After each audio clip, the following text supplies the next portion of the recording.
Oh, yes. Good morning, good evening, good afternoon, wherever you are in the world. Welcome to In Class with Dr. Gray Carr.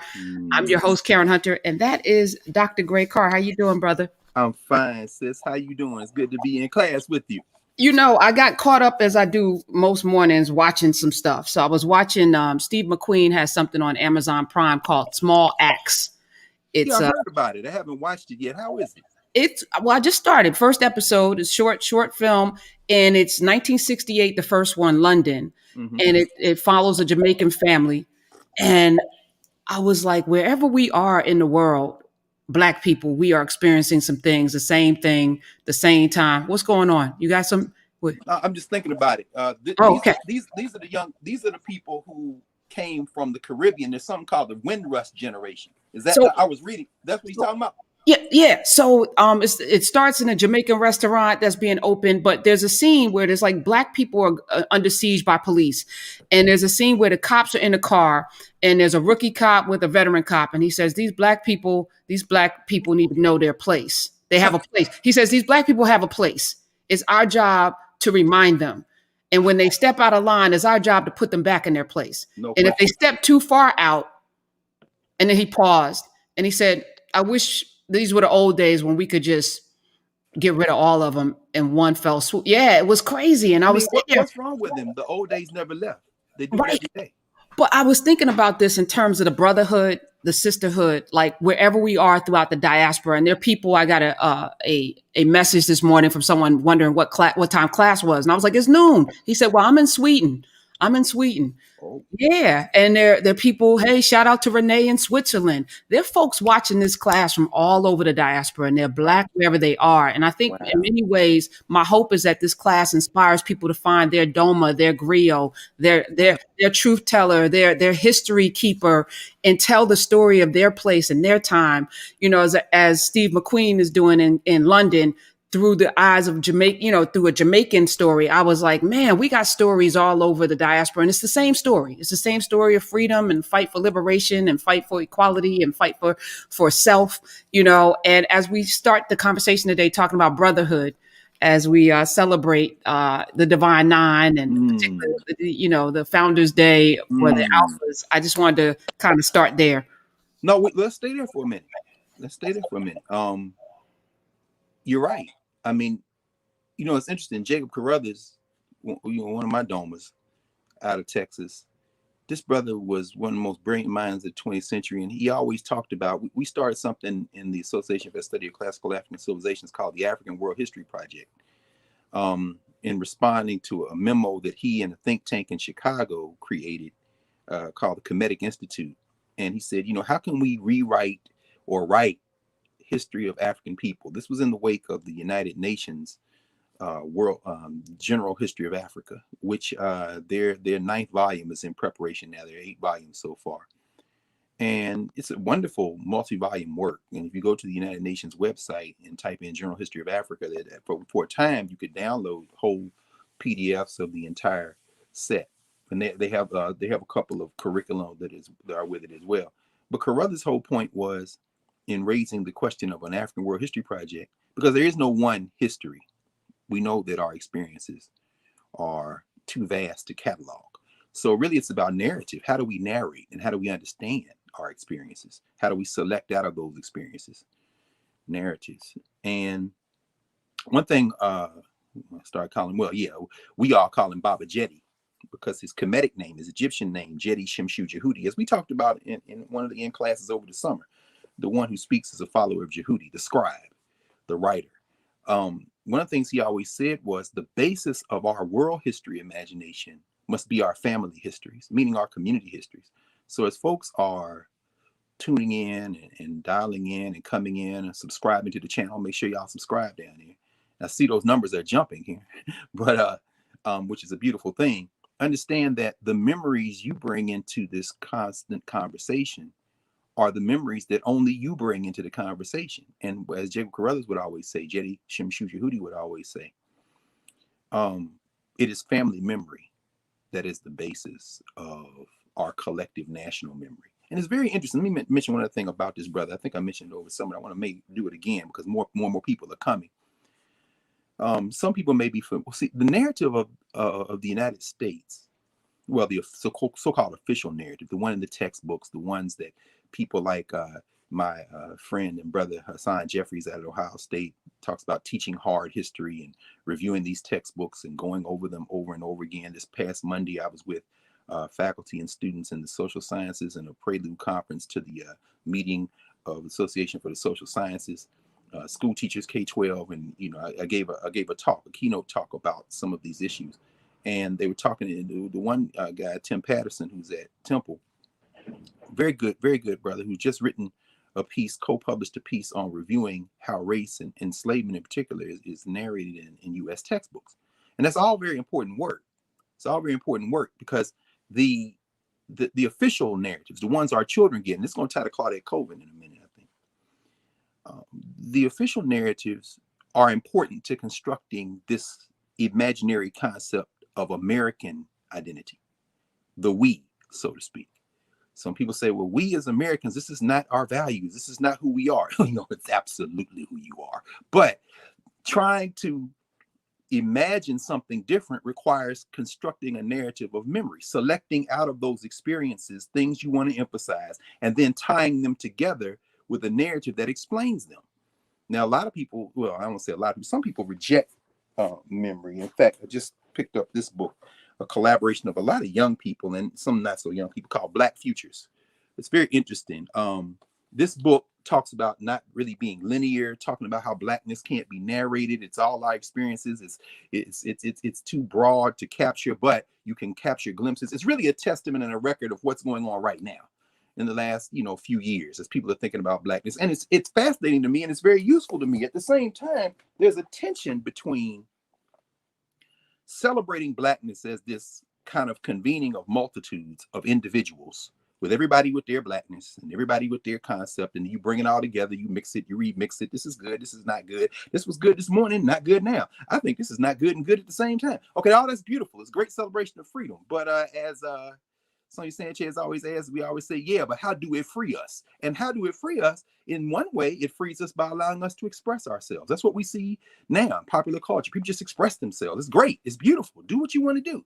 But at the same time, there's an institutional dimension. How do you link that individual capacity that has been enhanced by your ability to express yourself to institutional transformation? Because individuals don't beat institutions.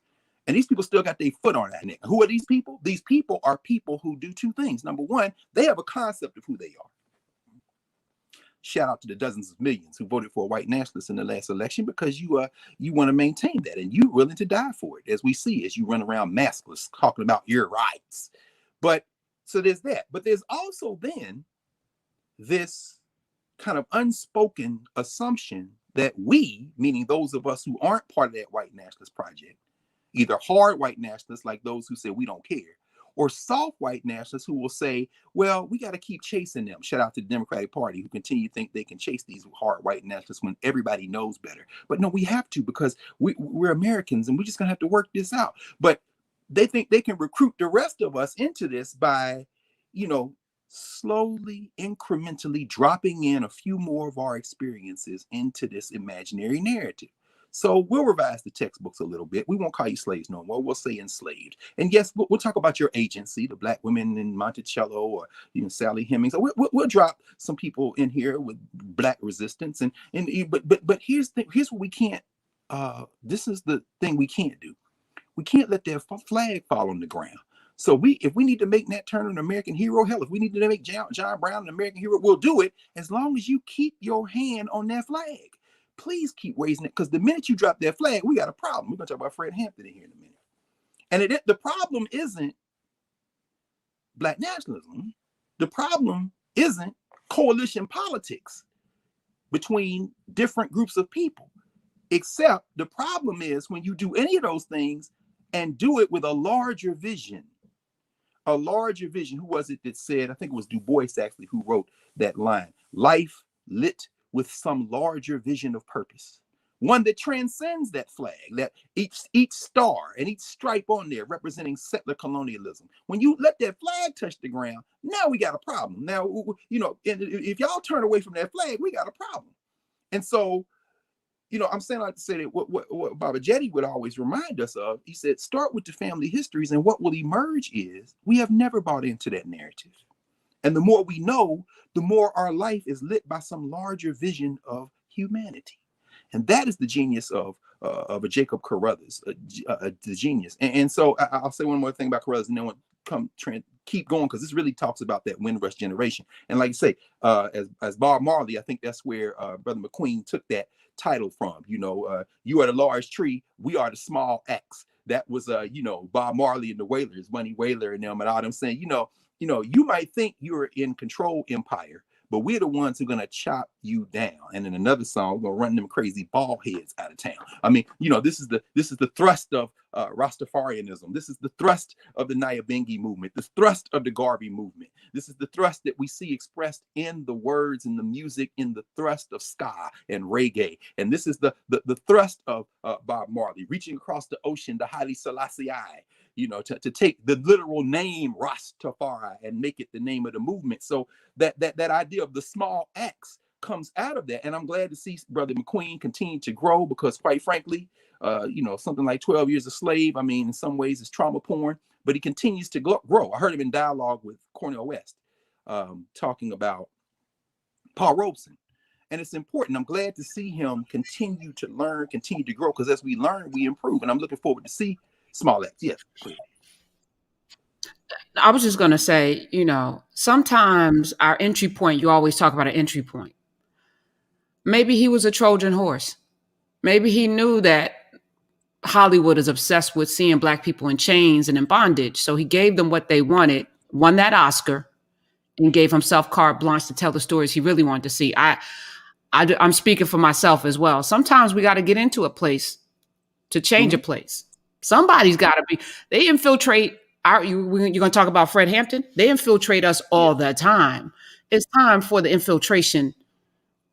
I won't say anymore. No, Karen. This is very important, because we have a common objective, and we don't always share with everybody what our plot and planning is. We are in complete lockstep agreement. One of my challenges as a person in the world, as a person of African descent in the world, is because, like you, I'm in dialogue with as many different kind of people as I can think of. I spend a lot of time with maroon Negroes.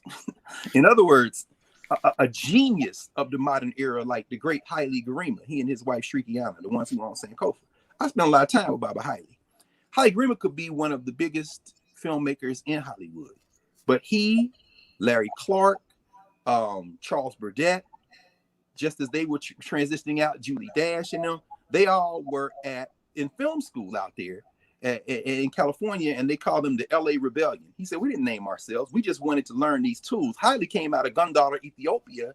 His father was a theater man, a storyteller. And he said, I just want to tell stories. I came to Chicago to learn storytelling. I ended up in LA as a filmmaker. And so when he and Shriek make Sankofa, it's a statement. He said, everybody ain't got to go to Hollywood, because I'm not even going to ever negotiate. There are stories our people need to be able to tell from our position that we don't have to try to figure. In fact, I'm glad you said point of entry, because I'll never forget, a couple of years ago, Haile spoke to our freshmen at Howard in our freshman seminar class, 1,500 students. Well, no, not at that time, probably about maybe like 1,200. And Haile said that, Hollywood requires a point of entry in Black films. Who is the white character? Because their idea is you're not, well, they wouldn't say this, but of course it's what it is. Y'all not human enough for white people to care about you. We need a white person as a point of entry so that they will come to the movie for the white person, like Brad Pitt in 12 Years a Slave. Or we will come into or Army Hammer, and what was my man, Nate Parker? They trashed him for it, but it was a tragic, because it was actually a very interesting film, Birth of a Nation. You need a white character so that the white box office will come, because Black people and non-white people all day. In fact, Claudette Colvin, the sister who we're going to talk about in a minute, was named, she was told family history of mom and them, she was named for Claudette Colvin, the white movie star back in the 30s and 40s. But we're expected to see humanity in white people. They can't see it in us, so they need a white point of entry. And so what Haile would always say is, when he would make a film And he knows all these cats. I mean, I'm not gonna name any names, but think about any black director, any black Hollywood person, you know, when they encounter Haile and shrieking on, you know, they'll talk to Haile. And then one time there was a conversation with a director who's now an ancestor. I won't name him because, you know, Haile's. He said, the brother told Haile, he said, how can you make these films? They would never let me make these films. Haile said, he looked at him and said, yeah, I let myself. And so when you're in dialogue with that stream, and then we look at the fact that here we are in 2000, and we see whether it be Lovecraft Country, whether it be Small Axe, whether it be Watchmen, whether it be the kind of films that are making their way, you know, and uneven quality for sure. I mean, you know, for every 12 Years a Slave and Harriet, you know, we might get a Birth of a Nation. I mean, and so we see that those reach because of platform and because of weaponized political economy. Understand finance. In fact, there's a very good book by Peter James Hudson.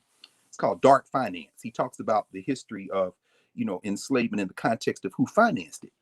Enslavement and colonialism in the Caribbean in particular. And Professor Hudson, good brother, Hudson makes this point. He says, you know, we often narrate oppression and enslavement and colonialism through labor, appropriation, labor theft, of course, brutality, through the political economy of the plantation. He says, but behind that is the invisible, real sinews of the project, the thing that knits it together, the thing that sustains it, and the thing thereafter, which is profit. And that's an immaterial concept, the finance, the dark finance. And so in the middle of a pandemic where you got people standing in soup lines, the equivalent of soup lines from the 30s and 40s, food pantries, people by the millions worried about the fact that the December of the 31st of this month, unless this feckless old ghoul from Kentucky, Mitch McConnell, doesn't do something, people are going to get evicted. You got 7 million people, at least 7 million threatened with eviction. You got all this going on. Meanwhile, the billionaires in this country have made a third more of their wealth. Elon Musk from Tesla, and you know these numbers better than I do because you deal with this stuff all the time. Elon Musk from Tesla has like tripled his wealth. Bezos, Amazon, which is hiring as if those jobs can sustain anybody on the wages they pay, has moved now. He's gained, I think, 60 or 70 billion. Mark Zuckerberg was actually worth less than Warren Buffett at the beginning of this pandemic, and since March, he has passed Warren Buffett in the fast zone. He's in the hundreds of billions now. And I'm saying all that because, you know, people on Facebook, you know, Buffett's an investor, different kind of class. But the point I'm trying to make is that this extreme inequality is all about finance capital. So when you make a Hollywood film, we need people in those spaces because when they make something, everybody going to see it. They're going to dump it on all the internet. It's going to be released on Home Box Office or Disney Plus, and everybody get to see it at once. So we need that point of entry at the same time that we need the Haile Garimas and the Shrikiana Ainas and all those who will say, we're not going to play that role. The trick is we have to, if we must think about coordinating behind the scenes in terms of our common objective, because what's always at stake, we start talking about imagery and imaging and narratives. What's always at stake is the imagination of, or is our imagination, particularly the imagination of our young people. What fires our imagination? And what is always at the core of the Black imagination is liberation, whether people want to admit it or not. We go into a movie expecting not to see liberation, but we get a little hint of it, we gravitate toward it, as we talked about before. That's why Marvel has to bring back our brother Michael B. Jordan. Why? Because they made Black Panther and everybody think, oh, T'Challa gonna be the hero. Yeah, then Killmonger, they realized these Negroes cheering for Killmonger. Damn. Why? Because you showed us a little bit of the thing that's in our heart. James Brown said, I'm mad. I want revenge. The big payback. I like this dude right here. So now you got to nuance that. And now that our brother Chad Boseman is an ancestor, you know, in the comic books, Letitia Wright's character, Shuri, will become the Black Panther. But now I think I'm sure they having behind the scenes conversations. I mean, can we make Killmonger the Black Panther? In the comic books, it actually happens a couple of times on the various narratives that are straight. But anyway, so we're in lockstep agreement. Our ultimate objective is liberation, not just for Black people, but for humanity. And ultimately, that means we got to do a better job of being human in the world in concert with every other living organism before this ball reset and get rid of all of us. So that's the ultimate objective. Now, how we pursue that objective is a question of tactic and strategy, as we've talked about before. And so, yeah, we're in lockstep agreement. Some of us got to be in those spaces. And so I'm looking forward to see Small Axe as you began talking about it. I pulled this off the shelf This is one of the books. It's published back in the 80s. I think 1980. No, 90s. 1998. It's published in Great Britain first. It's called Windrush: The Irresistible Rise of Multiracial Britain. Now, the Windrush was the ship that around 500 folks from the Caribbean made a month-long journey to come to Great Britain. That happened in the 1940s. So from what I've read and from what you're now watching, along with a lot of other people who are probably watching this now, Small Acts and what I'm going to watch shortly, you know, it traces some of those networks of relationship. And that's a beautiful thing, because now we're beginning to tell our stories. And now, because of the momentum of the market, that dark finance is now having to adjust to the fact that more and more consumers are non-white. And if they're going to maintain the type of control, which means profit for them, the type of control that they set out to create when they created this network, they're going to have to give us more and more of us. Now, the question becomes, you know, their ultimate objective is profit, but, you know, the political equivalent of that in the United States would be like, don't drop that flag now. Just keep saluting the flag. We'll do whatever you want. You want to make it red, black, and green? No problem. You want to add a few colors? No problem. But just keep the flag. Now, the question in the corporate counterpart of that would be, look, just don't walk away. Now, you know, Tyler Perry, of course, you know, whatever his politics are or aren't, and this ain't no time we could do a whole thing just having a conversation. Think that even a couple of good books on Tyler Perry have been written in the last few years. But whatever people say or don't say, he owned that property in Georgia. And he, in other words, it's almost like Tyler Perry is sitting somewhere between a Haile Gerima and a Steve McQueen. And I don't mean in terms of politics. I mean in terms of this question of independence. Because politically, you can make the argument in terms of social class that Tyler Perry emerges with his theater, with his stage plays. I don't say theater because it really wasn't theater, you know, stage plays. He emerges as somebody who taps into those collective memories that Jake Ruzz is talking about, but it's not a political sensibility. It's more of like a cultural sensibility. Those church plays and things like that. All this, I can do all the bad all by myself. All that Medea stuff that started out touring all around the country and then converts into those kind of guerrilla filmmaking things. Then Hollywood's like, oh, we can put a man in a dress. We've been doing that for years. Go back and see Flip Wilson. Or, I mean, no problem. Yeah. So then, but you don't realize that what rides in on that and on that box office is revenue that he's thinking, oh, what's our ultimate objective? Ownership. Yeah, I'd like to get greenlit. Yeah, Hollywood does these movies, these husky movies and these little morality plays I'm trying to drop in. But ultimately, he buys that property. He got all the sound stages. Now, if you want to make a movie, we come down here. Everybody from Eddie Murphy to Nick Cannon, everybody Wild 'N Out was being produced down there. They made Coming to America 2 down there. I mean, so, but ultimately, that's somewhere between. That's somewhere between those two positions. And we need the whole thing on the continuum if we're going to get to liberation. So let's think about this in terms of the topics that you kind of conceived over the week. Here we are on the 5th of December, and 3 kind of emerged. And you know, you texted me and say, oh, these are great. This is inspired. One, of course, is the assassination of Fred Hampton and Mark Clark, 1969 in Chicago. The other is the so-called sitting stand of our sister Rosa Parks, December 1955. And the third is the Divine Nine. I mean, you know, somebody asked a question on Twitter and you respond and say, oh, should we talk about this? I said, yeah. So, you know, this is one of the few times everybody who knows me would laugh if they, you know, I mean, they're going to see me in this right here. This is one of the few things Alpha Phi Alpha I own. You know, I got my little Alpha hoodie, you know, my little A Phi A. I rock that. Yeah, I pledged, 35 years ago, Tennessee State, Beta Omicron chapter, the bloody BO, as they called it back in the days.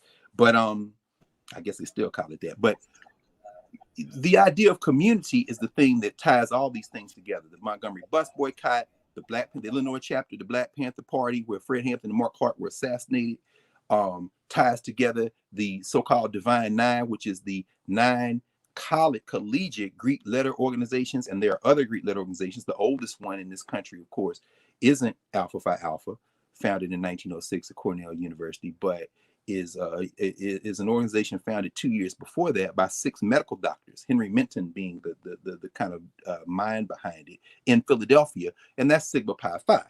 the so-called boule, as people call it. In fact, it's so funny. I'm not a member of the boule. I don't know the next time if I ever have a tie around my neck and a black suit, and that ain't no shade to the boule. I mean, you got to move in a certain way to move in those spaces, and more power to them. We need everybody, right? But I do have all the history books. Charles Harris Wesley, good friends with Carter Woodson, one-time president of Central State University, Wilberforce, minister, pastor, AME Church. Charles Wesley, historian, got his PhD from Harvard after Carter Woodson. He was the founding director of the Museum of African American History in Philadelphia in 1976. There, my good friend Charles Blockson, who's still there in Philadelphia, my man, Mr. B, who I used to work for, friends with Charles Wesley. Charles Wesley wrote the history of many of these social organizations. He wrote the histories of the ones he was in and some that he wasn't in. He wrote the history of the Prince Hall Masons. He's a Prince Hall Mason. And Prince Hall predates all of them. In fact, Prince Hall comes into existence right around the same time that the first Greek letter organization in the United States comes into existence. And that one, today's the 5th.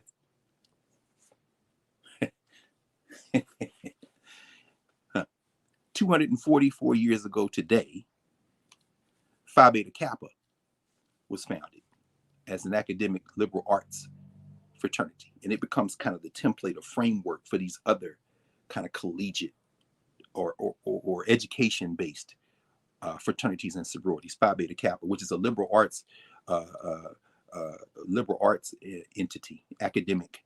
Even everybody at a university can't be a member of Phi Beta Kappa. In fact, one of my best students I've had since I've been teaching, the 30 years I've been teaching, brilliant sister. She never made less than an A until she got to law school, and the one that wasn't an A was like a arbitrary. Graduated second in her class from Howard, was editor of Howard Law Review. Brilliant sister. She doesn't have a Phi Beta Kappa key at Howard because she came out of the School of Communications, and Phi Beta Kappas are located in the school in the College of Arts and Sciences. That's where it is at Howard. And Howard is one of only a handful of HBCUs with a Phi Beta Kappa chapter. In fact, Phi Beta Kappa was Howard, Morehouse and Spelman, and Fisk. Somebody can correct me in the chat. I think that's it. I remember one time we were at a faculty meeting, and I call it set tripping because all these things are gangs in some way. I said, and I'm not using gang as a pejorative. I'm saying community, like the Windrush generation, right? Being portrayed in small acts, like Africans on the plantation. Like the LA Rebellion. These are formations. So I call them gangs because you get initiated into these things. You're expected as you're going through initiation to build a bond with the people who are in it. And once you're in it, you're expected to have fidelity to this group, loyalty to this group, and advance the common purpose. You see that in the so-called Divine Nine. But I remember one time we had a faculty meeting, and it was near the end of the year, and the sister who was the advisor at the time to the Phi Beta Kappa chapter at Howard was talking about Phi Beta Kappa. And she said, I'm Phi Beta Kappa. And then they started talking about where they went to school. Now, this is the Harvard, the Stanfords. And then you had a couple of black folk in there who were went to HBCUs, but they went to Fisk, or they went to Spelman, or more. So yes, I'm or Howard, I'm Phi Beta Kappa. So then I'll never forget my good friend Barbara Griffin, who at the time was the associate dean for the humanities at Howard. She was like, I'm an HBCU graduate, and I am a member of the Greek Letter Honor Society that was founded at HBCUs, Alpha Kappa Mu. And so she goes into her blouse and comes out with her necklace with her key. Because Phi Beta Kappa, they give you a key. Well, you got to buy the key. But Alpha Kappa Mu, which was founded at my alma mater, Tennessee State University, George Gore, I think 1934, I guess. That is the Black Academic Honor Society. So she comes out with her key. Alpha Kappa Mu. And I'm looking around in the auditorium, and I started laughing because I was brought into Alpha Kappa Mu as a senior at Tennessee State. And I said, yeah. And then you start seeing people all over the faculty meeting, College of Arts and Science, saying, yeah, we all Alpha Kappa Mu. And they was like, you Phi Beta Kappa Negroes, y'all just blackface. It was so funny to me. And the reason I say that is because as George G.M. James, who was out in Arkansas, University of Arkansas, Pine Bluff, and wrote in his 1954 book, Stolen Legacy, He said, why are y'all imitating the Greeks anyway? But the problem is what you see is a car crash there between African community, people of African descent being together, coming together in formation, and the fact that we're having to do it in an environment, in a hostile anti-Black environment, in a hostile environment of white nationalism and settler colonialism, that extend to us the only tools we see as immediately available to come together. And as Audre Lorde would always ask, and many people have riffed on this over the years, she declared, she said, the master's tools can never dismantle the master's house. And so George G.M. James' thing is, I understand why y'all want to get together, but why y'all got to keep using these Greek letters? And so part of it is because we haven't recovered our languages in the way that we brought them here. We haven't recovered our structures in the ways that we brought them here, or more importantly, Black Futures, I think, is a good example of this. We haven't tapped into those continuities in a way for us to re-narrate ourselves enough. So I want to talk a little bit about those Greek letters, but those three things in particular, and then in a minute, I'm going to ask you which one you want to do first, because we can tie them all together. But I do want to make this one point while we're still here on it. The first social formation to emerge in that kind of structure of formal, fraternal, sororal kind of, the first one to emerge is the Masons. And these are Africans. Prince Hall was out of Barbados, Boston area, whatever. This is during the so-called American Revolution, right after the American Revolution, 1787, 1786, 87. The Prince Hall Masons, the Orders of the Eastern Star, the Daughters of Isis, the Pythians, these groups, particularly the Prince Hall Masons and the Orders of the Eastern Order of the Eastern Star, these are much more pervasive, particularly in the pre and during Jim Crow South. This is more important to be a Mason in these little towns and these places in Mississippi and Alabama and Tennessee, because the Masons, you don't go to college to be a Mason. In fact, the overwhelming majority of these people are not college graduates, although there are a number of them who are now. But these are mutual aid societies. We're going to get, burial insurance and take care of somebody. Somebody passed, we got to come in and not only do the burial, but take care of their family after that. And what do you need? These are the things. So they're deeply service. That's very African. The fraternities and sororities emerged later with that similar sensibility, but that is part of the tiny Black group that is now forcing its way into college. I'm going to pause there and ask how you want to proceed. I'm sorry, Karen. And then we can talk about all of these three things. Oh no, I just wanted to know, why you pledged, and if you were starting, because I don't want to create friction. My daddy was a Q. I love even though I never understood the Greek thing with Africans, but I'm gonna let it go. But I don't want to disparage, because I think there's an important service and opportunity for us to again infiltrate, use those. We have a Greek letter person as vice president who probably will be president at some point, right? Kamala Harris is AKA, correct? Mm-hmm. She is. Is there an opportunity to use these organizations to do more? I know a lot of them are doing a lot, but I feel like they're not doing it with what we were talking about earlier, the way I may see Steve McQueen right now as a Trojan horse entry point to free us. Do it free us? Do the organizations free us? That's a complicated question. I don't know. I say yes and no. I say yes and no. When we think of these organizations, and I'll just run down right quick. I was mentioning Charles Wesley. Charles Wesley not only wrote the history of the Prince Hall Masons, the Elks, his fraternity, Alpha Phi Alpha, so the Alpha history book I'll show you in a minute, the one that got me interested in Alpha. And I'll tell you that quick story. He also wrote the history of Sigma Pi Phi, the so-called Boule, the first Greek letter organization, African people, 1904, because he was a member. And the Boule, Sigma Pi Phi, is the one organization that you can belong to, that you can also belong to one of the fraternities and sororities. The other fraternities are the college fraternities and sororities. So Alpha, Kappa, Q, Iota Phi Theta, Sigma, Phi Beta Sigma, if you're a dude, you can belong to. And in fact, I didn't pull any of the links. I'm sorry. I got the links histories over here. Marjorie Parker actually wrote the history of links. She was an AKA. So you can belong to the links and a sorority. Actually, I got her history. Well, this other thing, people, I think just about all of them have all the sorority and fraternity history books.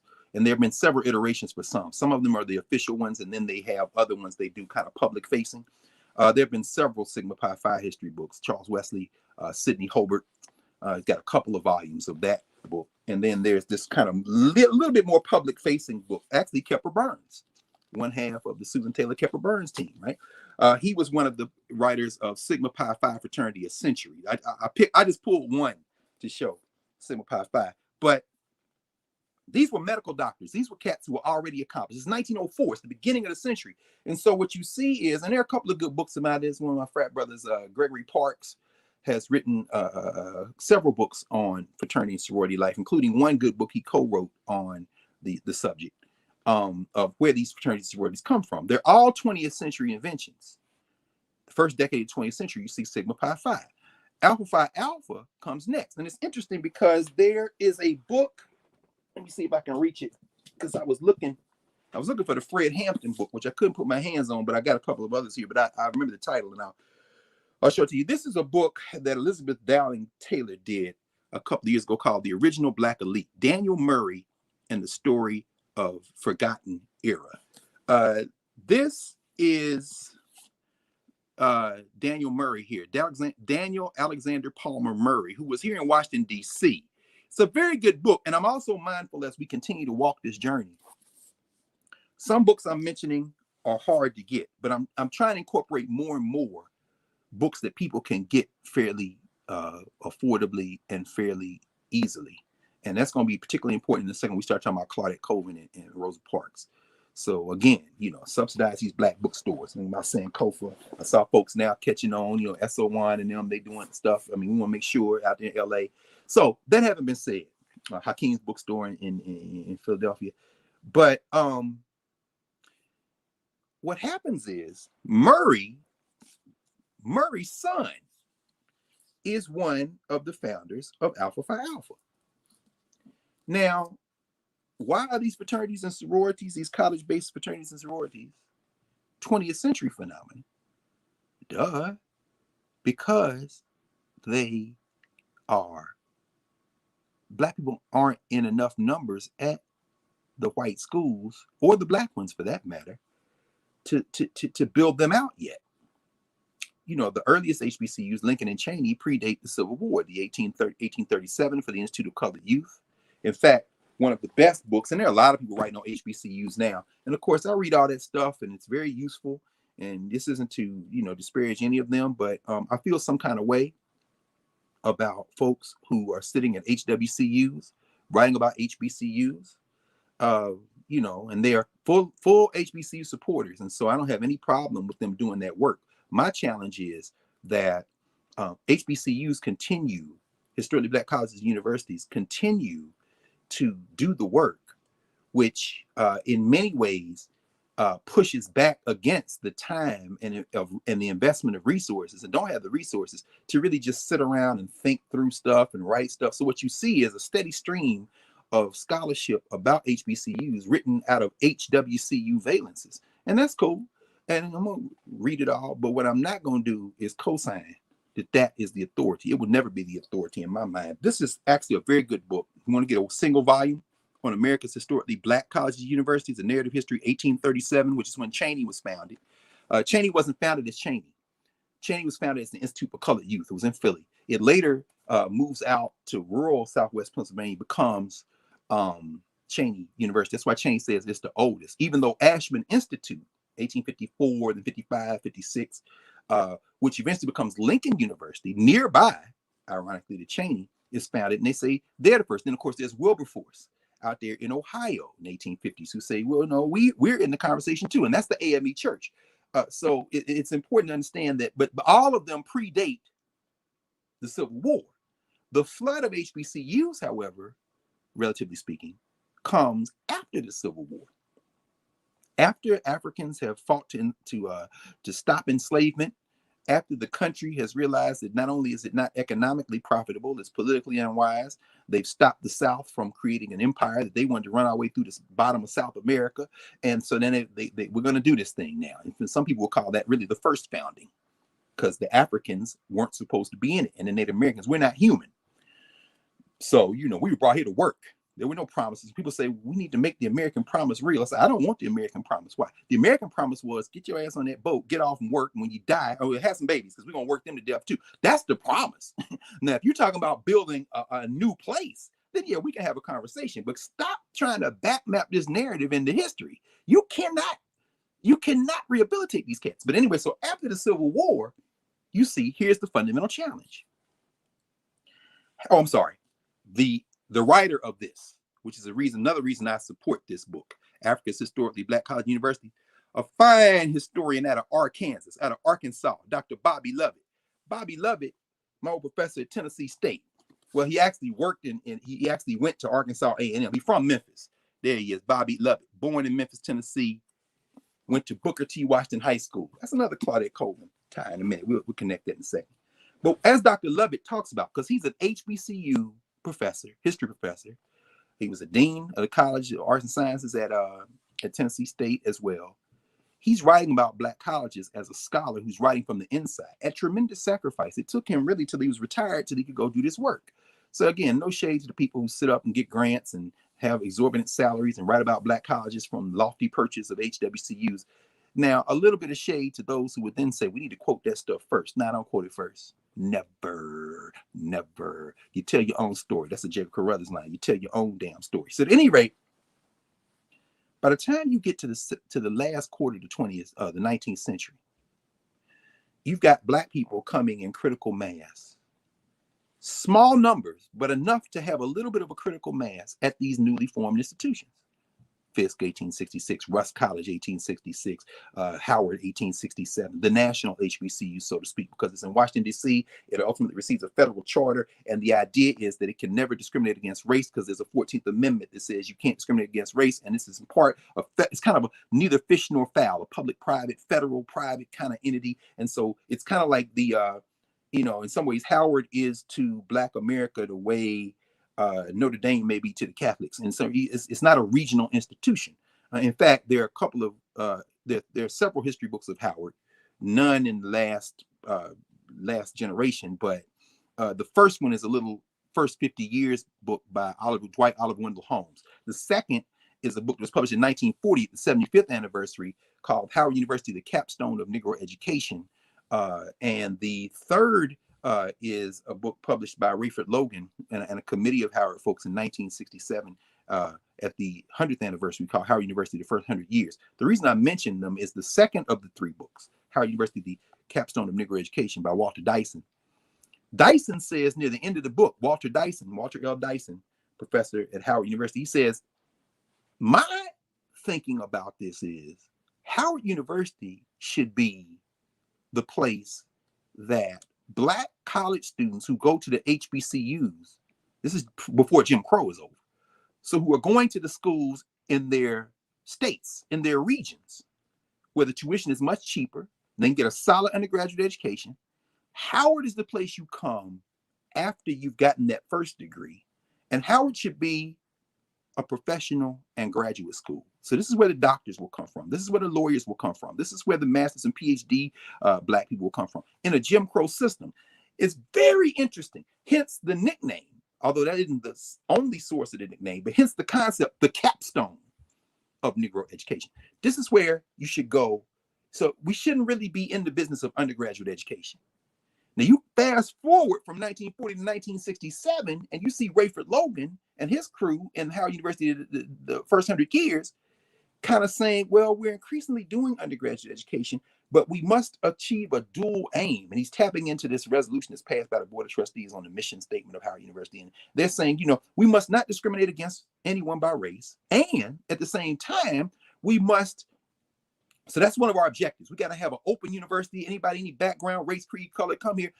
But we must, and here's the second one, the second aim, we must pay particular interest and have deep investment in Black people which he would say Negroes. He couldn't stand the word black. That's a whole conversation for another day, Rayford Logan. Kenneth Jenkins has done a book on it. But Logan's papers, the Library of Congress, some of the stuff is how you say black, Logan is going to shade you for real. So at any rate, but he's saying, so, we must focus on these American Negro youth in part because of discrimination, persistent discrimination, persistent kind of racial discrimination. And Logan's a Pan-Africanist. Logan sees the international, but he says, until that is eradicated, this must be our special dual aim as well.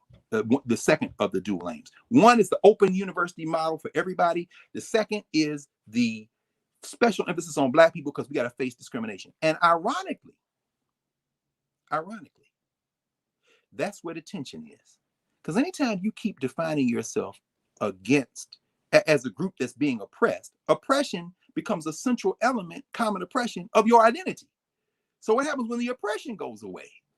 7 years before, W.E.B. Du Bois, in his book, Education of Black People, again, I say this book again, y'all get this book, it's very important. The last essay in there, the last speech in there is a speech he gave at Johnson C. Smith University a couple of months, a month after SNCC is founded and a couple of months before he and Shirley leave to go to Africa and Asia. He says, these laws are going to change. And then you're going to have to solve the real issues. The real issues we have are issues of race and culture. Once these laws change and you're integrated, you're going to disappear. Will your aims and ideals, and he says this, will your aims and ideals become the aims and ideals of Americans? Will you physically disappear? Will you try to commingle your way out of Blackness? I mean, but if you haven't decided what you want to be after you have gotten rid of these chains, then you're still going to be defined by the thing, because they're going to say, okay, you're free now. Now what? Well, can I come over there with you? But see, what Black people have always done, I would say the majority, right? People say, what's the empirical data? Look at your experience. We have never wanted to sacrifice our community, our sense of self, our formations on the altar of dissolving into this whiteness. We just simply haven't done it. And so, Martin Luther King says that to the Georgia Teachers and Educators Association in the first pages of this book, The Lost Education of Horace Tate, Vanessa Siddle Walker. I've been, I teach it every fall in my Education of Black America class. He said, integration don't mean we give up everything we had. Horace Tate, who was the president of that association, says, I'm not for outegration, meaning what? I just give myself over to this thing.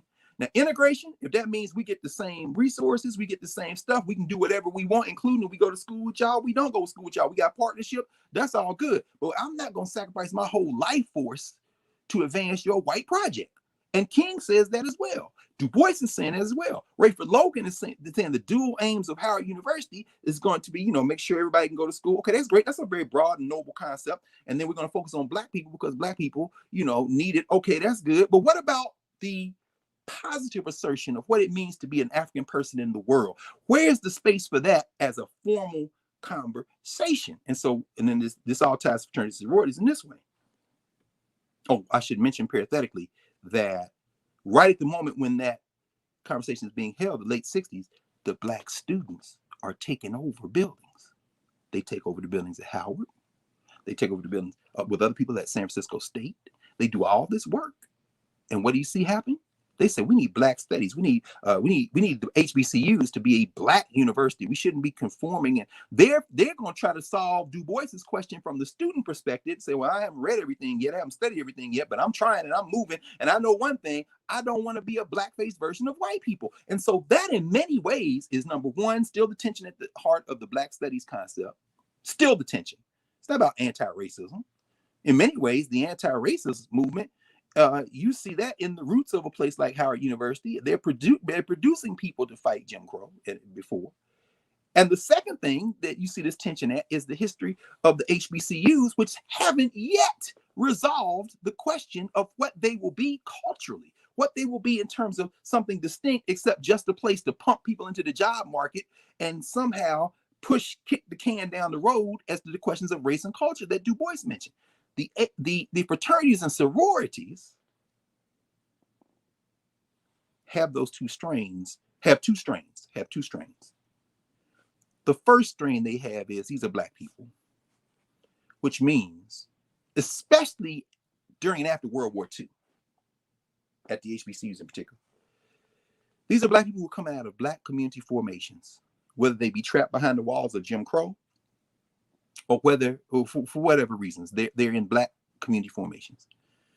They are coming out of Black community formations. There are a few of them, like Daniel Alexander Palmer Murray's son, who went to Cornell, who are second generations in the 19 teens. There are a few of them whose father went to Howard, and I'm going to Howard. Okay. There are a couple of them. My father went to Fisk. I'm going to Fisk, like a Yolande Du Bois, WB, and Nina Du Bois's daughter, who goes to Fisk, right? I mean, so there are a few, but most of them first generation, like I was.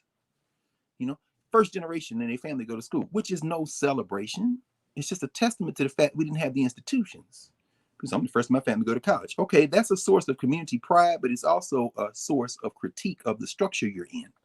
So, but as they're coming into this place, Sigma Pi Phi, 1904, these are Black medical doctors. They've got their degrees. They're HBCU graduates, most of them. They said, we're going to come together because we got a little money. We got some social standing in this city, in Philadelphia and other places. And we want to use that to kind of pull together some social affiliation with each other. It's a talented concept. Do they see themselves as leaders of the race? In some ways, yeah, because they're role models, right? Walking down the street, they umbrella, little Black kids. So that's Dr. Henry Minton. He's my physician. Well, okay, yeah, I want to be like you. Okay, son, that's what you want to do? Come on, I'm gonna let you come hang out at the office. I mean, so there's that type of role model kind of thing.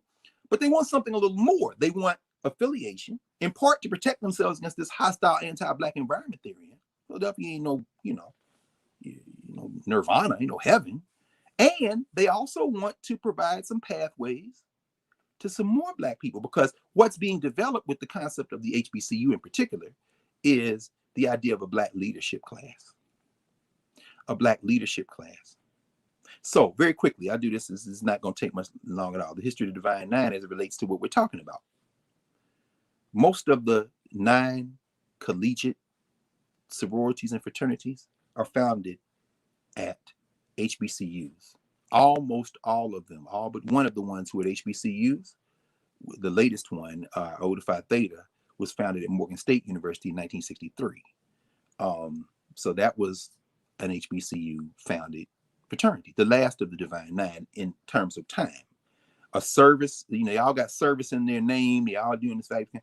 The first of the 9 to be founded was founded at a white school. Why?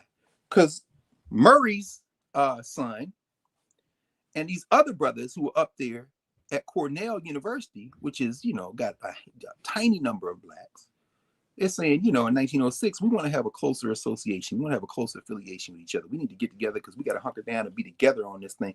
And I think about my brother, the national historian of Alpha Phi Alpha, former professor at Cornell, the great Dr. Robert Harris, my man, Dr. Harris, who wrote the latest iteration of the Alpha history book. 2014, I guess it came out. Dr. Harris talks about this. Everybody went to Cornell. Over 1,000 Alphas went for the centenary back in 2014. The idea is this is a hostile environment. We up here, we're the cream of the race. We're the emerging group of the talented 10th. We're going to help be Black leaders, but we got to get through Cornell first. So what starts kind of like as a social studies club, as a studies club, as a kind of an affiliation like that.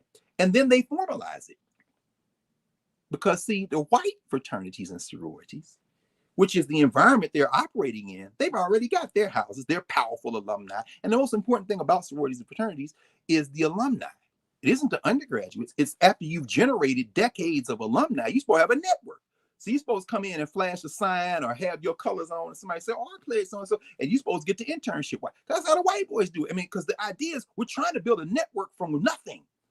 So they're bringing in this sense of community that they're coming out of Black communities with, and it's colliding with the field of cultural violence that they find themselves in. And I'm calling it a field of cultural violence because there's nothing Black there. These are the Greek letters. So when you wed that field of cultural violence to this idea for a community, you get Alpha, first letter of the Greek alphabet, Phi Alpha. Because you got this, and you got this, and so we got one too. This is for us, Alpha Phi Alpha. So they do that. Shortly thereafter, they found, because they did this at the white school, Shortly thereafter, they found the second chapter of Alpha. Some of those same guys with a Cornell come down to Washington, D.C., because remember, Murray, daddy, D.C. is where these Negroes are. It ain't really, it's not, I mean, there are other places too, New York, Cleveland, but really, you're talking turn of the century, you're talking about D.C.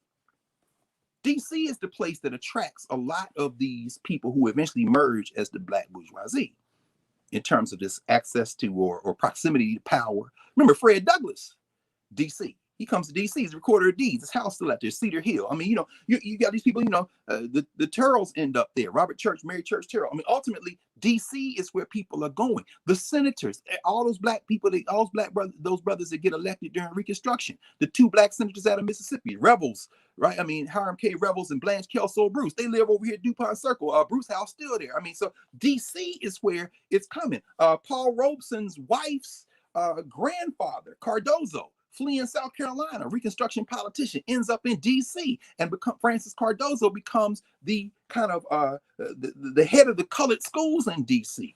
Booker T. Washington has a stake in Washington, D.C. Why? His wife's nephew, I think it was, who he becomes after Cardozo and he gets to be a superintendent. I mean, so D.C. is where the thing is going on. So they come to D.C. over their break at Cornell, and they form the second chapter of Alpha. Beta chapter. Beta chapter, where did they found it? Howard University. And so that's when you see this. So the Alphas, okay. So even though the first one is at a white school, in very short order, they come into this emerging Black elite. And so in rapid order after that, 1908, some Black women get together on the campus of Howard University. Because again, Howard will be the capstone of Negro education.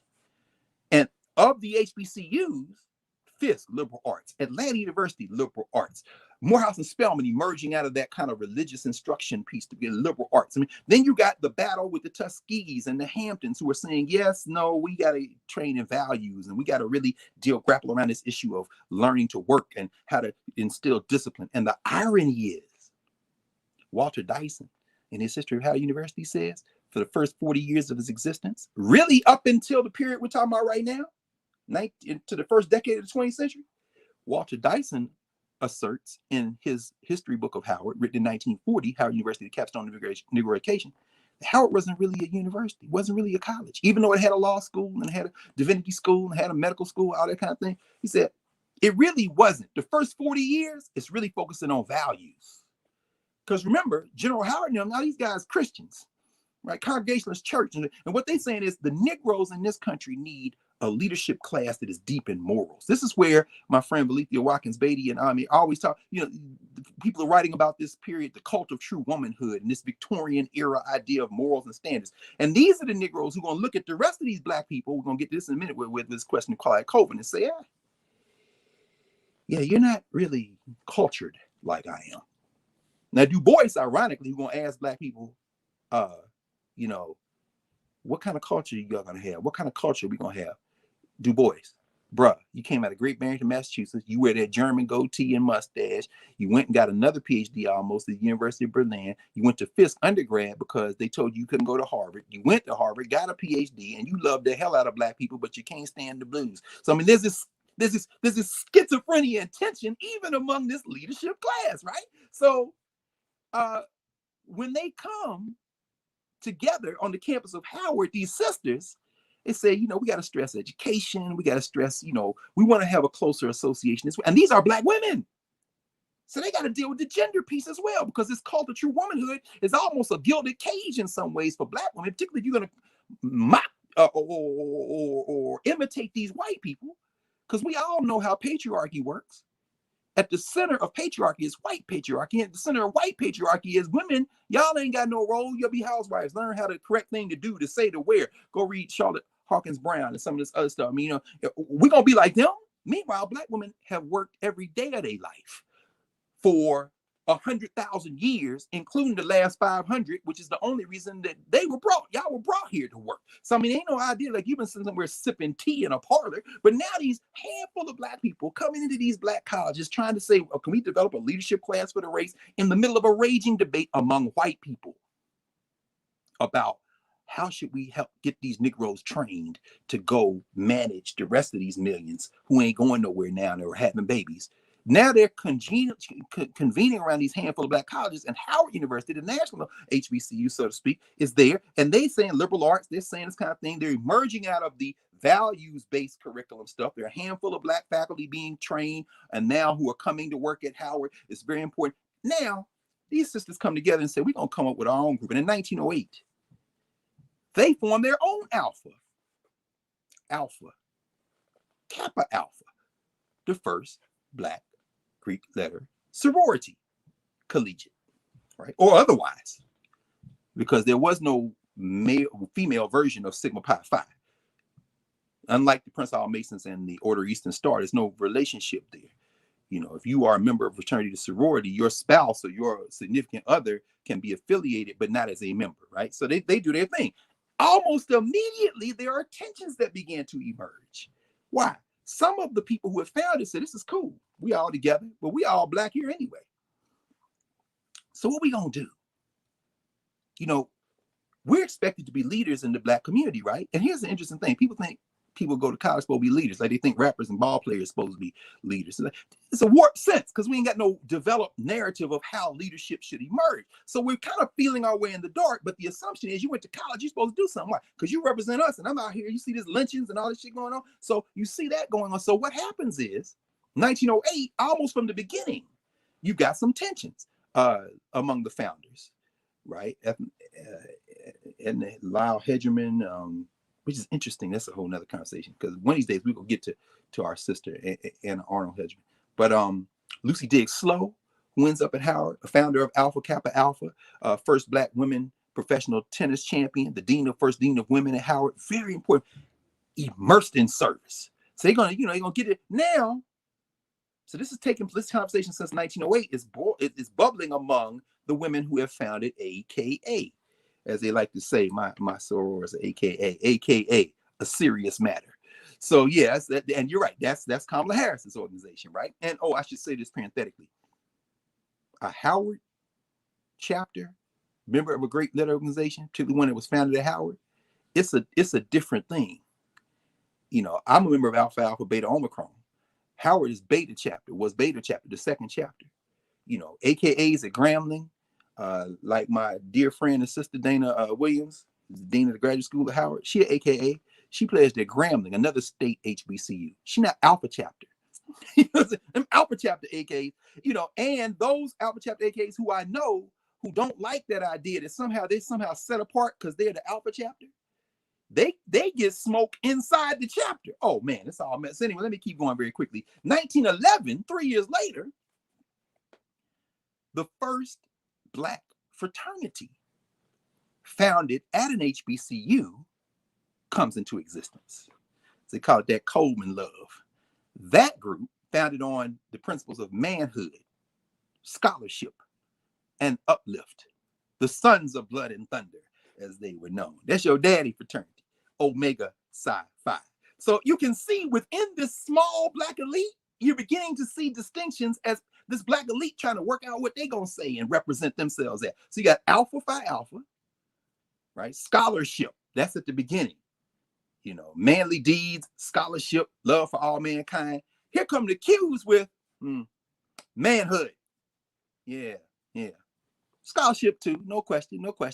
Uplift, absolutely. But let's be clear, y'all alphas, that's the first letter. We're Omega, the last letter. Okay, this is what you expect from black people. Everybody got to put their mark on it, right? And so what happens? Finally, the AKA conversation bubbles over into a split. Now, I'm not going to get into it. Those of you who are AKAs or Deltas, that's y'all business. I've heard about it as many different sides of this story as I can imagine as a man who is not a member of those sororities, but has dear friends all over the place, and including our sister Ajua Batwe Asmwa, who is one of the key people in the very public-facing legislative agenda and public engagement dimension of this sorority. It finally bubbles over. Some of the AKAs say, we put y'all out. Some of the Deltas say, we left. But what's clear is in 1913, on the campus of Howard University, some of the original members of AKA move into what is now Delta Sigma Theta. Oh, Delta. Okay. Well, what's Delta stand for? Well, I mean, everybody got their thing, right? service, education. And it's interesting. Many people who are in this room right now probably thinking some of your most influential people you may have known growing up, particularly our generation, if they were Black women school teachers, and there's a professional teachers sorority as well. It's Pi Kappa Delta and some other ones. But in terms of Black, if they're in a Black sorority, a lot of them were AKs or Deltas. And it was a serious thing. They carried themselves a certain way. And I know growing up, we didn't know anything about any of this stuff, right? But then when I got older and I reflected back, or I go back home, I realized, oh, you're AK, oh, you're a Delta. Because now I know what that is. And I'm saying, damn, okay, because education and central race uplift is at the center of those sororities. Fraternities too, but you know Black women. Oh my God. And this is during the period of, Mary Church Terrell, the Ida Bell Wells, and the National Association of Colored Women, and National Federation of Colored Women's Clubs. And so they're going to bring all that potent, we got to get our community together into those collegiate extensions of that sensibility. So the Deltas always service, politics. They got a whole lobbying arm. You understand? And I've never been to the AKA meeting, but I've been to the Delta meeting. And you walk into the room with the Delta. Audra took me. She had me do a workshop, and they said, "You gonna stay for the luncheon?" I'll stay. Andrew Gillum spoke that day. He's an Alpha's wife, Delta. Walked in, man, there's 1,000 people in here, and I'm talking about Marsha Fudge. These women here. That's why they say Black women pulled Joe Biden's carcass over the line, in part because they are not playing. You understand? And that's not to say the AKs aren't not playing, but I'm just saying you see it anyway. Please, that's how you come with. No, I wanted to just put a fine point on colorism, brown paper bag test. At some point, we gotta, not today, because we got a lot to cover. We got people coming in for questions. But I don't want to just pass over that there was a colorism thing that we still are still in some ways dealing with. Important for a couple of reasons. Holly and Shriek's, the Greenma's baby daughter. She's not a baby, she's a grown woman. She's the director of the Carr G. Woodson Academy for Black Studies at Dunbar High School here in DC. And the last week of class, a couple of weeks ago, in my Education Black America class, the Dunbar students came to class through Zoom. And we talked about that. And they brought up that brown paper bag test. Because in the early days, again, who's going to school? A place like Fisk, a place like Morehouse, Spelman. Some of those children, some of those teenagers going to college are the children of interracial relationships. Maybe the grandchildren of rape during enslavement, maybe clandestine relationships. But yeah, there's colorism for real, because again, many of these institutions are shaped by white board of trustees, white investors, white organizations. In the case of Henry Morehouse, named for the American Missionary Association, Laura Spelman, Rockefeller, General Howard. And I mean, even the names, I'm saying, I never will sit right with the idea that we got to black up a white dude. At some point, can we change the name? I know it's heresy, but hell, that's one reason I like Tuskegee. I mean, among other reasons I like Tuskegee. Whatever you can say about Tuskegee or can't say about Mother Tuskegee, as they call it in Alabama, the name is a Native American name. I just like this. I just like the symmetry, But at any rate, but what follows is also a sensibility that proximity to white elitism is the path forward for the race. And that doesn't just mean in terms of culture, in terms of study, it means also in terms of color. So the whole idea that these light skins are brown paper bag tests, oh yeah, we definitely talk about this, a whole rack of books on that subject, but you're definitely going to see that there. Now you will see the odd and occasional caramel, chocolate. You're going to see, because here's the thing, the pool you pulling from is tiny. So if the pool is tiny, sometimes some of these Negroes just exceptional. I mean, Ernest Just, who is a founder of Omega Psi Phi, who's one of those early trickle of Black people coming into the Howard faculty. Ernest Just out of South Carolina, Dartmouth undergrad, is a stem cell biologist who ends up winning the Spingarn Medal. This dude is a certified genius. Not a genius like we talking about now. People give you something, hey, you're a genius. No, this Negro fought his way. And now he ain't no light-skinned dude, but he's Ernest Just. You see what I'm saying? Now you contrast that with a little bit of a kind of butter caramel dude like Elaine Locke, but you can't deny him either. Elaine Locke, who ends up being one of the founders of Phi Beta Sigma a little bit later. He comes out of Philly, but he's been to Oxford. He's a Rhodes Scholar. He's in the trickle now, coming into the 1920s to Howard. And so he becomes so. Let's keep going. So Phi Beta Sigma comes next the following year, 1914. Service again in their thing, you know, but because again, service got to be the center of fraternity. So it becomes the third fraternity, fourth if you include Sigma Pi Phi.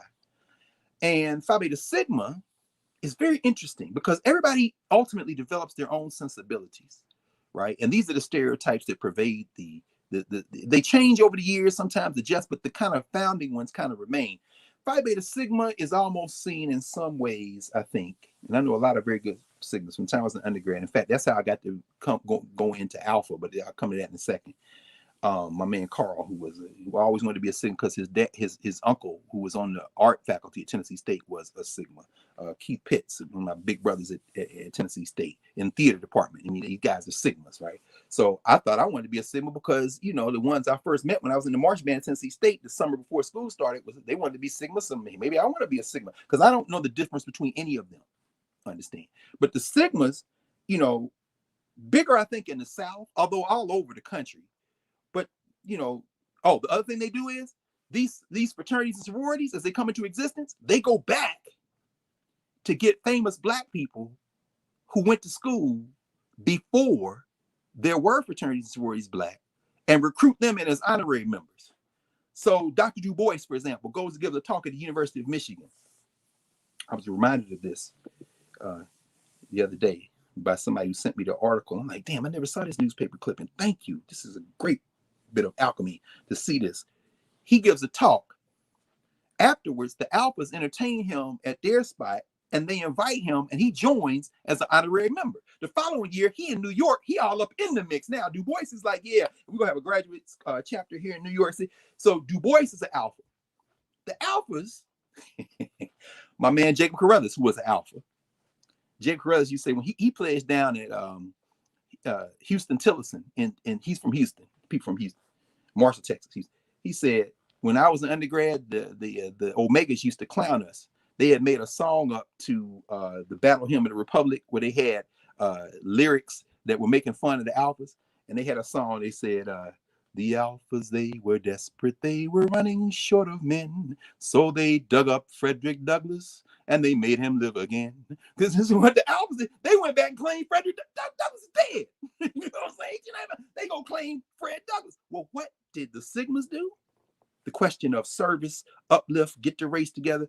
They claimed George Washington Carver.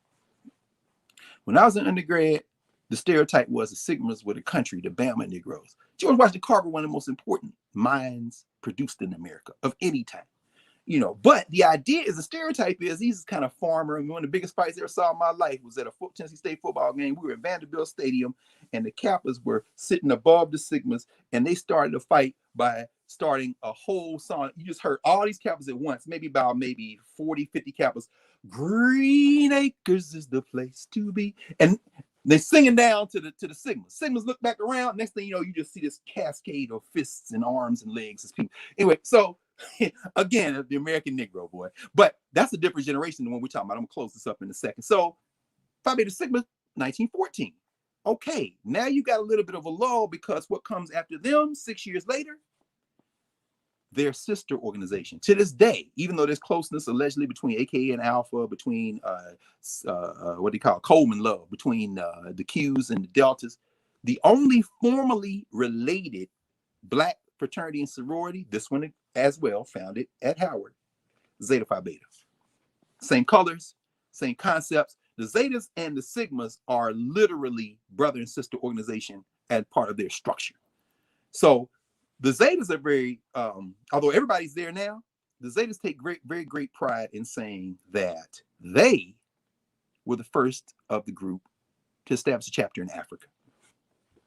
And Sigma Gamma Rho does a lot of work in Africa. They led in a lot of that work as well. But the Zetas say we were the first ones to go to Africa. And among famous Zetas, Zora Neale Hurston, for example. So the idea is, you know, this kind of grounded, you know, service-based, obviously academic scholarship, because we're all at Black college. We're all at college. But the sense that we're public-facing in that sense is very important. So very quickly, 2 years after that, the other sorority that's not founded at a HBCU, that's not founded at Howard, frankly, and that is Sigma Gamma Rho, 1992. They come out of Butler, Butler University in Indianapolis. They're in the Midwest, and they go from the Midwest, radiate outward. Ultimately, they established a chapter on the West Coast. Probably the most famous early SG role is Hattie McDaniel. It's very interesting to think about that because they do a lot of work in Africa as well. They were doing a lot of early work in Africa as well. And then you don't see for another 40 years, another in the final of the Divine Nine, as I said at the beginning, was Alpha Phi Theta, service organization, 1963, Morgan State University, and that completes the Divine Nine. Now, there are other groups that didn't start as black groups, but they got black versions. Oh, go ahead. Did we miss the Kappas? Can't miss the Kappas. You're going to get in trouble if you miss the Kappas. Did you? You better say something about the Kappas. I'm getting. Indiana University, Kappa Alpha Psi is the other fraternity. I did mention them making fun of the Sigmas, but yes, Phi Nu Pi, right, whose headquarters were in Philadelphia, right down the street. That is exactly right. Oh my God, Kappa Alpha Psi. How can I forget Kappa Alpha Psi? You know what's interesting? Wow. When I was in undergrad, there was a Kappa, good brother, who, stereotype is the Kappas are the ladies' men, this kind of thing.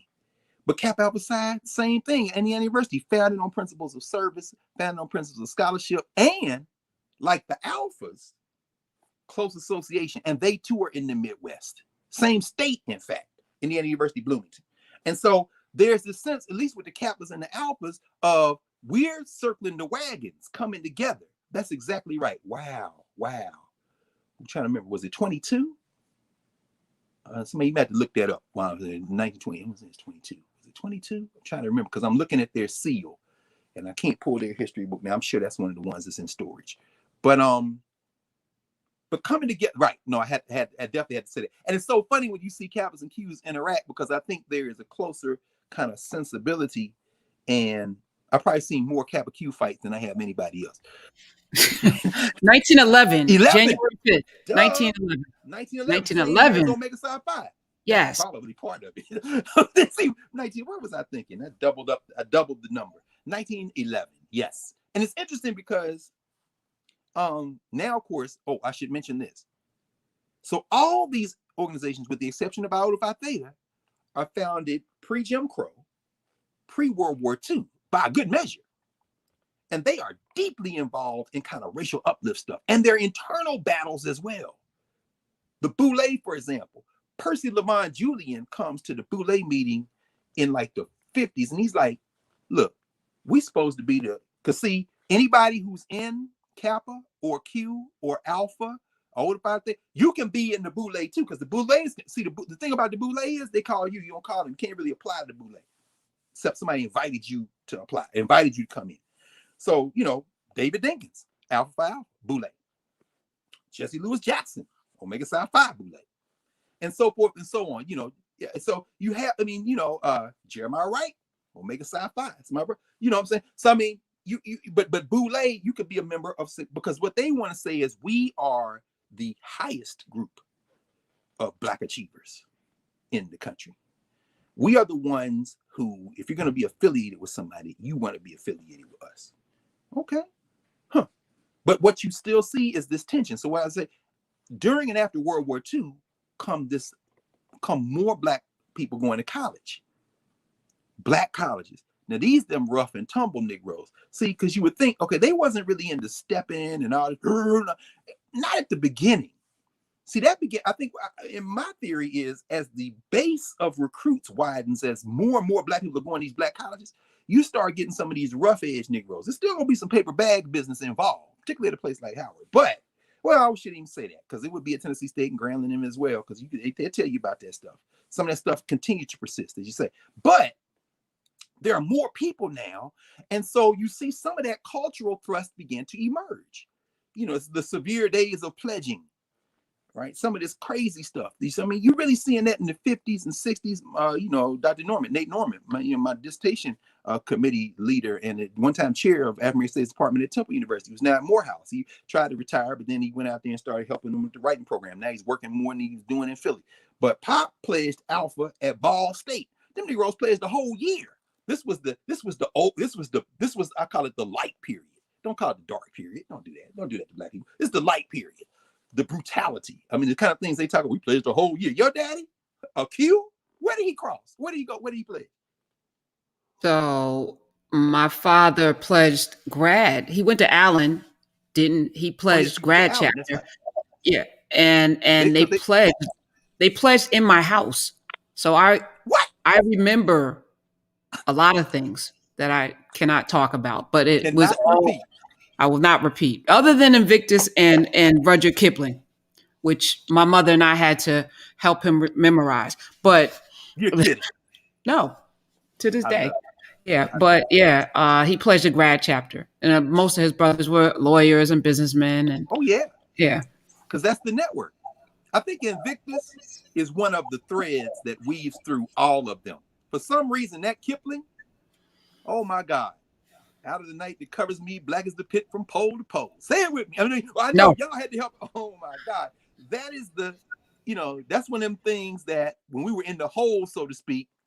And they used to, and on my line, there were 10 of us, called the 10 Commandments. I was number 10. We would have to recite Invictus, then they would make it do. They would make me do it by myself because I was a theater major in the Shakespearean voice. So I couldn't say out of the night that covers me, black as the pit. No, I had to say out of the night that covers me, black as the pit from pole to pole. I thank whatever gods may be for my unconquerable soul. In the fell clutch of circumstance, I have not winced nor cried aloud under the bludgeoning of chance. My head is bloody, but unbowed. I mean, he couldn't get enough of that. And so I'll say many a Negro from an ass whipping. I mean, why Invictus? What was, I mean, and I love that, memorizing things like that. Why was that also foundational within these fraternities and sororities? I think a great deal of it, again, there's that collision course. You have the African. Rites of passage is at the center of human life. Black people invented rites of passage. So when we talk about, Black Greek, that's a contradiction. Nah. The idea of bringing somebody into community and making them have to prove themselves worthy, that's a rites of passage. There was a time when you had to be able to hunt or cook or gather the herbs, or you had to be able to build something, or you were born into the practice of keeping the books like in Timbuktu, and you had to earn your way. Once you were brought in, you had to earn your way into every grade. Read Olada Equiano. I mean, when you read Equiano's like, I had to prove, but I can't be a man because I got older. I got to go through the rites of passage. Women, I can't be a woman just because I got older. I got to go through the rites of passage. So there's that element, and Black people take that serious as hell. And it's different. I remember in undergrad, I was working the overnight shift at Crystal's Hamburgers, and that's one of the ways I put myself through college. Working overnight shift, 10 p.m., 6 a.m. I remember I was working cross street from Vanderbilt to Crystal's. It's no longer there in the West End. These white boys came in about 3:30, 4 o'clock in the morning, laughing, drunk, laughing. Ordered all this food. I'm listening to them talk I'm the shift manager, while we making the food with her, I'm listening to them talk. They had just put their pledgees, they were at Vanderbilt. They had just put their pledgees on an empty railroad car heading south at the rail and come in now to eat. And I don't know what's going to happen to them. They tied them, blindfolded them, got them on the railroad car and left them. See, we ain't going to do that. Now, they may take you out in the field and blindfold you and say they're going to whip you till you got enough sense to take the blindfold off and start throwing hands. I mean, yeah, that's barbaric. But a railroad car, what kind of devious? Anyway, so, but that idea of memorization, it's not a fraternity and sorority thing. That comes out of the Black church. The Sunday school thing, the Easter speech. I mean, the play, you know what I'm saying? So that sensibility, that's the Black part of it. Now, the selections, Invictus, it's a little European, but remember, this is from a generation at the beginning who had cut their eye teeth on memorizing Dunbar. Talk about Paul Dunbar. That's why so many Dunbar high schools. I mean, Dunbar. I mean, the lyrics of Lowly Life, or we wear the mask that grins and cries, it shades our cheeks, and it hides our cheeks and shades our eyes. This debt we pay to human guile. With torn and bleeding hearts, we smile and mouth with myriad subtleties. Yeah, I mean, in other words, yeah, you see us smiling, but we calling you we mouth with myriad subtleties. You don't even understand what we just said to you. So I mean, but you had to memorize that. Nay, let them only see us while we wear the mask. This is the kind of thing. So in the fraternities and sororities, we just brought that in, and then there's this whole thing. I don't know that it's ever a good idea, which is why alumni are important. I don't know if it's ever a good idea to loose a bunch of 18 to 22-year-olds together to exercise power over somebody a few months younger than them, because their brains ain't fully developed. So a lot is foolishness too. Everything is in there. You know what I'm saying? That's why these fraternities and sororities sometimes get in trouble. By the time I got to law school, the white people had started invading the rituals and rights of the black sororities and fraternities because of the reports. I mean, you had AKAs that died. You had a Q that was killed the year I came to Tennessee State as a freshman, 1983, Rose Side chapter. I mean, these brutalizations. My man, Alpha, good brother, love this brother, the president of Gillette University, Walter Kimbrough, has written about it in the Alpha Journal. We got to get rid of this place. This is brutality. And yeah, I came through in 1985, spring 1985, April 1985, during a period when, it was tough. And so, yeah, in fact, so that is a problem. But what we see is your father's generation, and then our generation, at the undergraduate level, these are blacks who are coming in, many of them first generation, they're beginning to come in. And a lot of that stuff that we associate with fraternities and sororities, now the stuff that Spike Lee captures in School Days, because the biggest group of people on a HBCU campus or any campus, but in terms of HBCUs, are not members of Greek-led organizations. They used to call them GDIs, G-damn independents, so to speak, and all this kind of thing, right? So, so I said I'd say this. And I'll tell you the story very quick, because we definitely want to talk about Rosa Parks, Claudette Colvin for a minute, and mention Fred Hampton. I was in the marching band in Tennessee State, as you know. The summer that we started, summer 1983, we're in band practice. My man Carl Batson, love him to this day, wanted to be a Sigma because his uncle was a Sigma and he Sigma's big. So I didn't know the difference. I heard the cues because, how can you not hear the cues, right? So in Nashville, whatever, I had cousins here going to Tennessee State, this kind of thing. Hadn't played though. So in Fisk. But so I didn't really, understand it.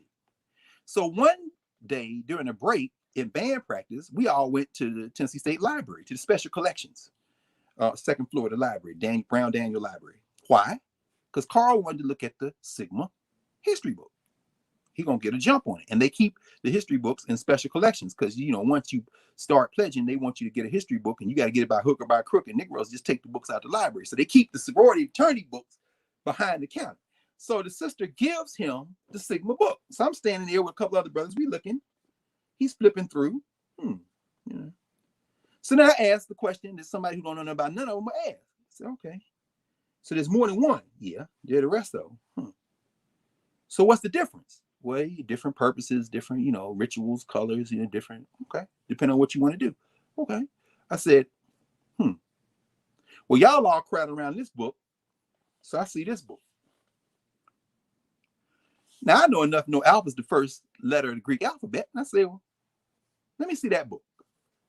Lay pulls it down. Anybody looking at this book but me? They all looking at the same book. Then I see the cover.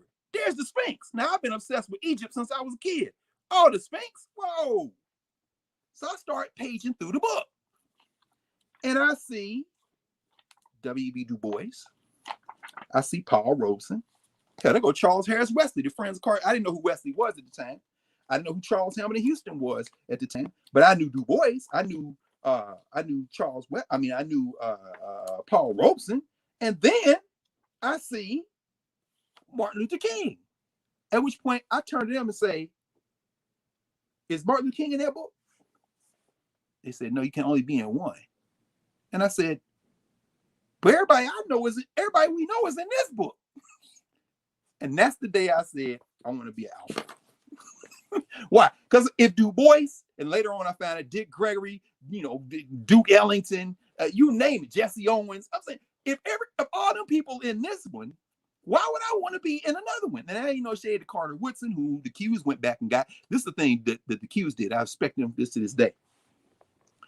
Omega Psi Phi asked Carter G. Woodson, who of course went to school in the 19th century, Dr. Woodson, would you join us? Woodson said, yeah. But it's going to cost you. I need y'all to help me. Q said, yeah, we'll help you. What you need, bro? I need you to help me work on this thing and spread it. It's called Negro History Week. It was Omega Psi Phi through their brother Carter G. Woodson, who recruited them, who helped put the platform under what became, now we call it Black History Month. So, I mean, this is what they were supposed to be. And they were founded to do this work. And those tensions are all there. Those contradictions are still there. But that's why I joined Alpha. And the other thing I would say is that my frat brothers to this day laugh about it because I was student body president at Tennessee State. And when I got to be student body president, it was always a big thing the Friday before a football game, homecoming, pep rally, all this kind of thing. Everybody wear their Greek letter paraphernalia. But when I got to be student body president, you know, I asked for everybody to come to a meeting, all the student elected leadership. And I said, look, y'all, I know a lot of us are in Greek letter organizations. Most of the people on this campus are not. Can we agree for our term not to wear Greek letter or material at the pep rally? Why? Because most of the people here are not. And this class hierarchy, see, my thing, and this has always got me in trouble, especially you can imagine sometimes at a place like Howard, you know, man, I do not like pretentious bourgeois sensibility because no, don't do that. And I had a little bit of the credibility to do it because I was an alpha. You know what I'm saying? So I'm not gonna wear it. Y'all can do it, but I don't want, you know, I just think like we should be able to, we shouldn't be ashamed of anything we do because the Greek letter stuff is all over. You go to HBCU campus, there's a place on that campus that's got everybody's stuff painted and benches, and that's where we had the pep rallies. Everybody know what it is. It ain't no need for us. Let's wear our Tennessee State stuff. Who you rooting for? Tennessee State. And so to me, that was always a sense. My blood brother, Jeff, is an alpha. I mean, you know, and then later on, Tony Browder, Mario Beatty, Anderson Thompson. I mean, Jacob Carruthers. I'm like, oh, y'all alphas. Asa Hilliard was a Q. I mean, so the thing is funny when you get all these African-centered cats together and they start talking, you see that other piece come out, and a lot of people are saying these Greek letter organizations just imitating white organizations, and we are Africans within it. Some of the people that people quote the most were members of Greek letter organizations, and they're Greek letter organizations. Somebody asked me, "Are you Greek?" I said, "No, I'm an African. I'm an African born from Nashville, Tennessee." You know what I mean? No, say it then. Use your words. Are you a member of a Greek letter organization? Yes, I am. But I am not a Greek. let's be free. And I mean it different than Giancarlo Esposito meant it in school days when he says, I am a Greek. I am from Detroit. He told Larry Fishburne, Watusi yo monkey, back to Mother Africa. Spike Lee's trying to capture that tension, but in part because, you know, he didn't come through those spaces. This is GDI sensibility, which is I respect. I should mention one other thing. Morehouse engages in an experiment. This experiment they undertake now, I guess 30-some years ago. They're going to start a fraternity. Some brothers, they said, we're going to start a fraternity that's not Greek letter. It's going to be African. They call the fraternity Kemet, KMT. It's going to be Kemetic. It's going to be Egyptian. And so there's a sister association, Aset, and those brothers are incredibly proud of the fact they started an African-centered Greek letter organization. One of the founding members, in fact, Eddie Glaude. Our brother Eddie Glaude, my friend Eddie Glaude. Eddie remember Kemet? You know what I'm saying? So I'm saying, so now you might want to be an alpha too, don't you? Anyway, the whole point is, but I mean, it's because this was the moment. This was the moment. And so fraternities and sororities, I think, reflect the social class tensions. They continue. They're very different now than they were because after Jim Crow, you begin to see a kind of erosion of that need to be like that. Even Du Bois, who is a member of the Boule, Du Bois gives a talk at Sigma Pi Phi meeting in New York where he says, I was wrong about the town to 10th. Hell, it ain't even 10%. We'd be lucky to have 1%. In fact, I'm just going to rename it the guiding 100th. He said, look at the people in this room. This is where most of the money and influence is in Black America. And what we doing? He asked the same thing Percy Levon Julian asked the Boule. What are we doing? Now, of course, everybody has scholarships, everybody has outreach, but I think what we're seeing now is an erosion in the sense of their sense of importance, certainly post Jim Crow, post desegregation. And so Kamala Harris, you know, as an AKA, an Alpha chapter, AKA, but you know, in larger valences of Black America, not only does that not cut any ice, some of those old wounds and old scars of class sensibility and bourgeois pretension, that could work against you if you overplay it. So all those tensions are there. All those tensions are there. And so, yeah, I'll pause there for a second so that we can talk a little bit about a sister who is still alive, who didn't pledge a sorority, but who isn't as well known as another sister who is an ancestor who didn't pledge a sorority, but all of them are known in the context of a young cat who pledged like Marion Barry did, who was who Barry idolized this cat, who did pledge Alpha, who was a Morehouse graduate. By the way, Morehouse run by Benjamin Mays, who was a Q. And this young brother, of course, who ended up being the pastor of Dexter Avenue Baptist Church, was Martin Luther King. And of course, we're talking about the Montgomery bus boycott. We're talking about Claudette Colvin, and we're talking about Rosa Parks.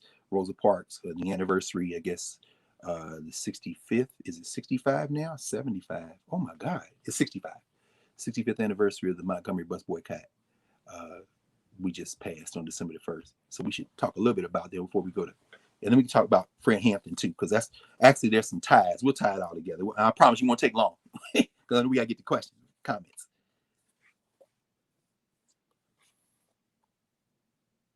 Well, I should keep going then. Let me just keep going to Rosa. Yes. Okay. Rosa Parks. We know Rosa Parks, December the 1st, 1955, refuses to give up her seat on the bus in Montgomery, Alabama, and the rest is so-called history. But it's a lot of history that we should explore. In fact, let me just talk a little bit about that.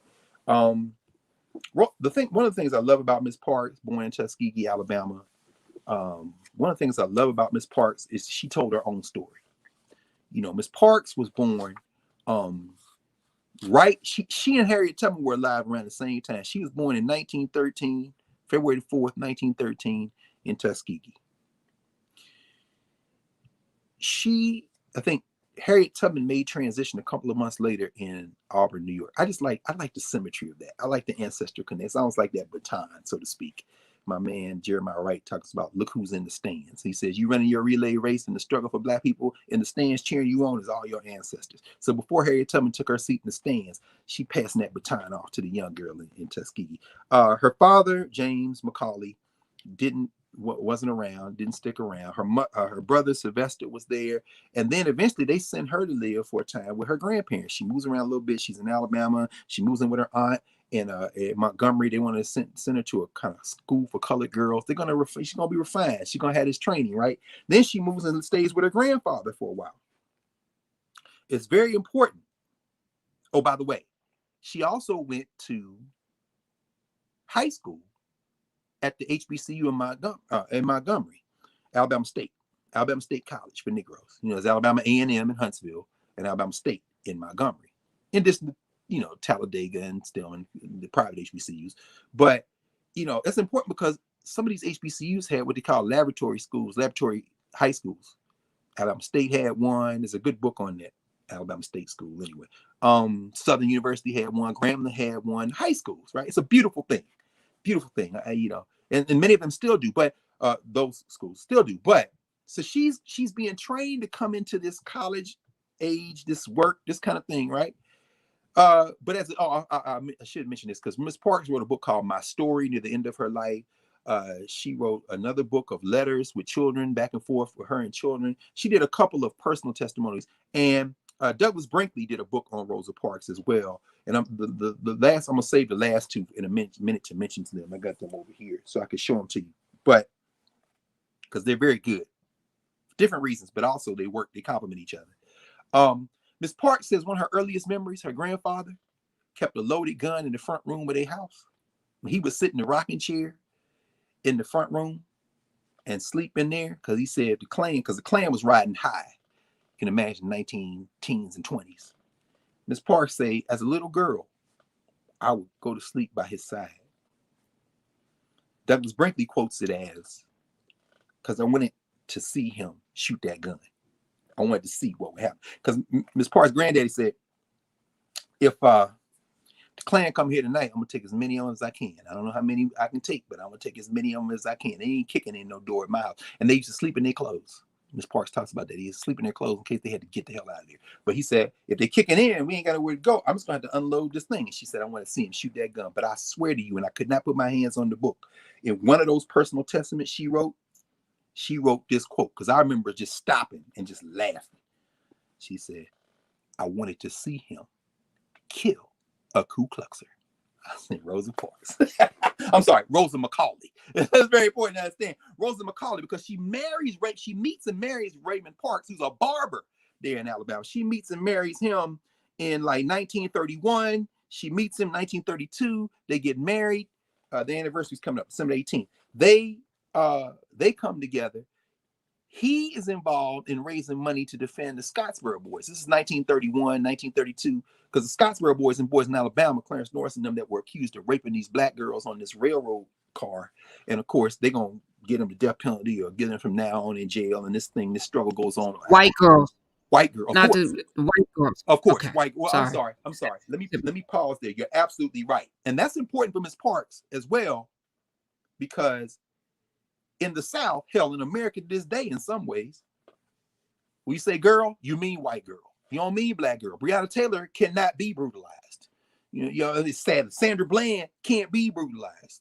You know, Renisha McBride can't be brutalized. It's a white girl. Oh, shit. In fact, to this, oh, my God, I'm glad you said that, Karen. Even the phrase, white girl, Du Bois, let me put a footnote on this. I promise you, this is a short story. Remember in Du Bois, in Souls of Black Folk, Du Bois talks about his Valentine card being rejected by a white girl when he was in elementary school. And I remember one time I was reading Souls of Black Folk with some students at Howard. It's closer to when I first came to Howard. We sitting around a table. It was an independent study. They wanted to read Du Bois. I said, "Come on, y'all." It's like 4 or 5 of them. Let's sit here and read Du Bois.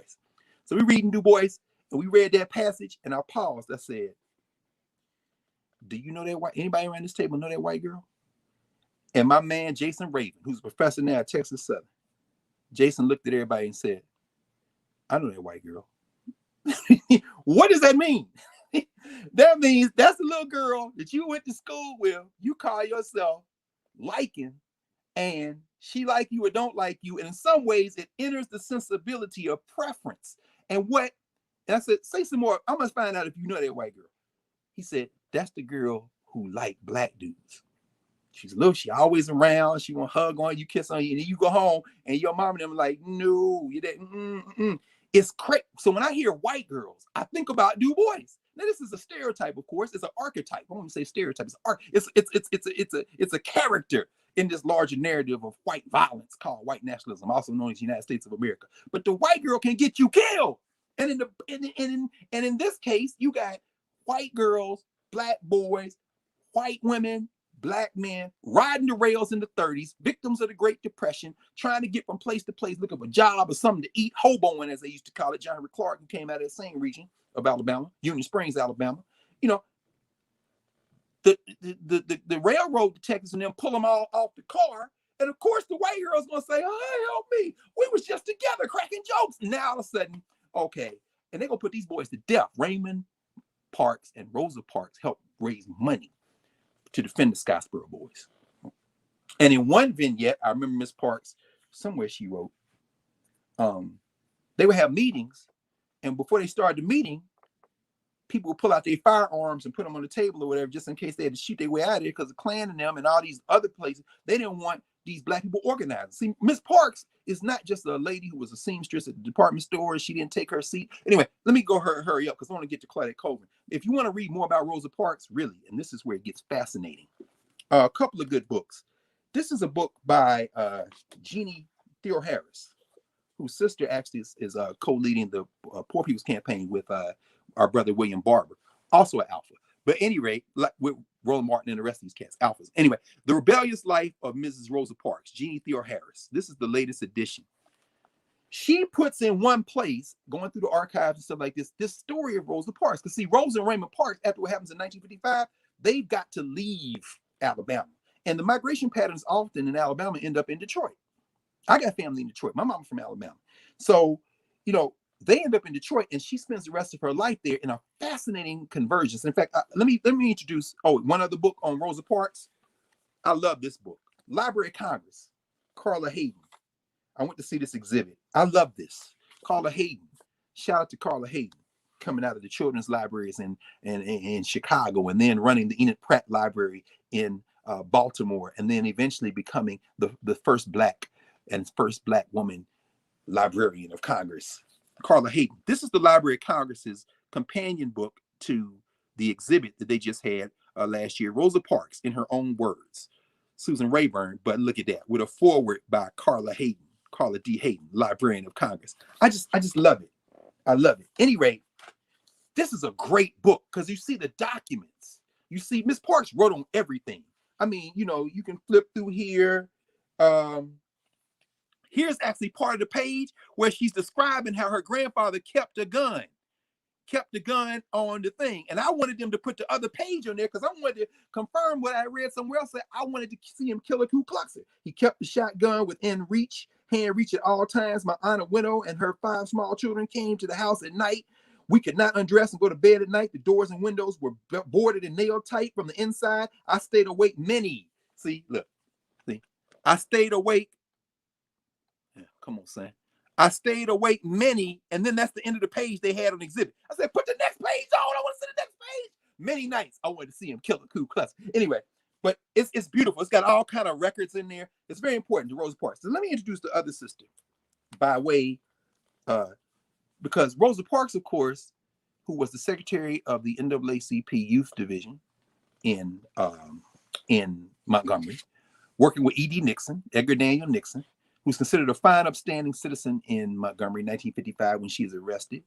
Of course, she's 42 years old at the time. They call her the mother of the movement because she was working with the young people in the NAACP in Montgomery. In fact, one of those young sisters, teenager, 16 years old, one of those, 15 actually, Mrs. Parks, who's responsible for helping organize the youth division, asks her, she says, yes, will you accept being my secretary who takes notes?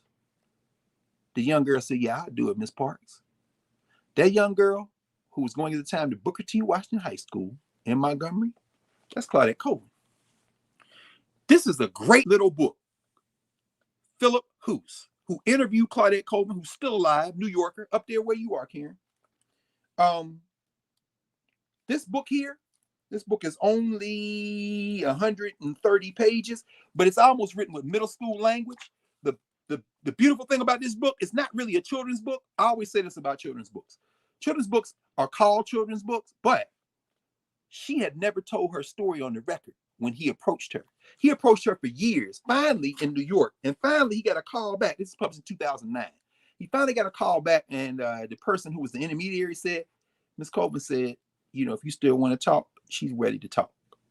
And so this is based on interviews with Claudette Colvin, extensive interviews with Claudette Colvin. And then Ms. Colvin, once she got comfortable with him, she said, now here goes my family. You talk. So he goes to Alabama. He travels all right. He interviews the families. He goes through, he talks to the people who helped her, the people who were making decisions. And so what emerges in this book is the story. So let me just go through the story very quickly. Claudette Colvin. And I encourage people to get this book. I asked Colvin to get this book. Claudette Colvin, Twice Toward Justice. Why do you call it twice? Because, let me just go through it right quick. Claudette Colvin, look at her. Here she go at age 12 with them cat glasses on. You gotta love black people, man. Always stylish. Them old pictures, I'm like, black people weren't playing, right? But her hair didn't stay like this. Why? Because Claudette Colvin talks about the fact, in fact, let me just start with this. And I'll wind it up very quickly. I just want to start with this. Part 1, First Cry. She says this. Claudette Colvin says, I was about 4 years old the first time I ever saw what happened when you acted up to whites. She says, I was standing in line at the general store when this little white boy cut in front of me. Then some older white kids came in through the door and started laughing. I turned around to see what they were laughing at. They were pointing at me. The little white boy said, let me see too. For some reason, they all wanted to see my hands. I held my hands up, palms out. He put his hands up against my hands, touched them. The older kids doubled up laughing. My mother saw us, and she saw that the boy's mother was watching. Then my mom came straight across the room, raised her hand, gave me a backhand slap across the face. I burst into tears. She said, don't you know you're not supposed to touch them? The white boy's mother nodded at my mom and said, that's right, Mary. That's how I learned I should never touch another white person again. That's Claudette Colvin. In an original interview to this dude, Philip Hoos, for the book, Claudette Colvin, Twice Toward Justice. I encourage y'all to get this book because what you're going to then see is, as this child comes of age, she's in the segregated schools. She goes to Booker T. Washington School. There are 2 black high schools in Montgomery, Booker T. Washington and their rival, George Washington Carver. And so at Booker T. Washington, she starts studying black history because guess what? February, again, shout out Omega Psi Phi. Shout out Carter G. Woodson. They have black history, except They don't just do it a week in February. They review what they've studied the whole year during the whole month of February. And what happens? She has a school teacher that she loves.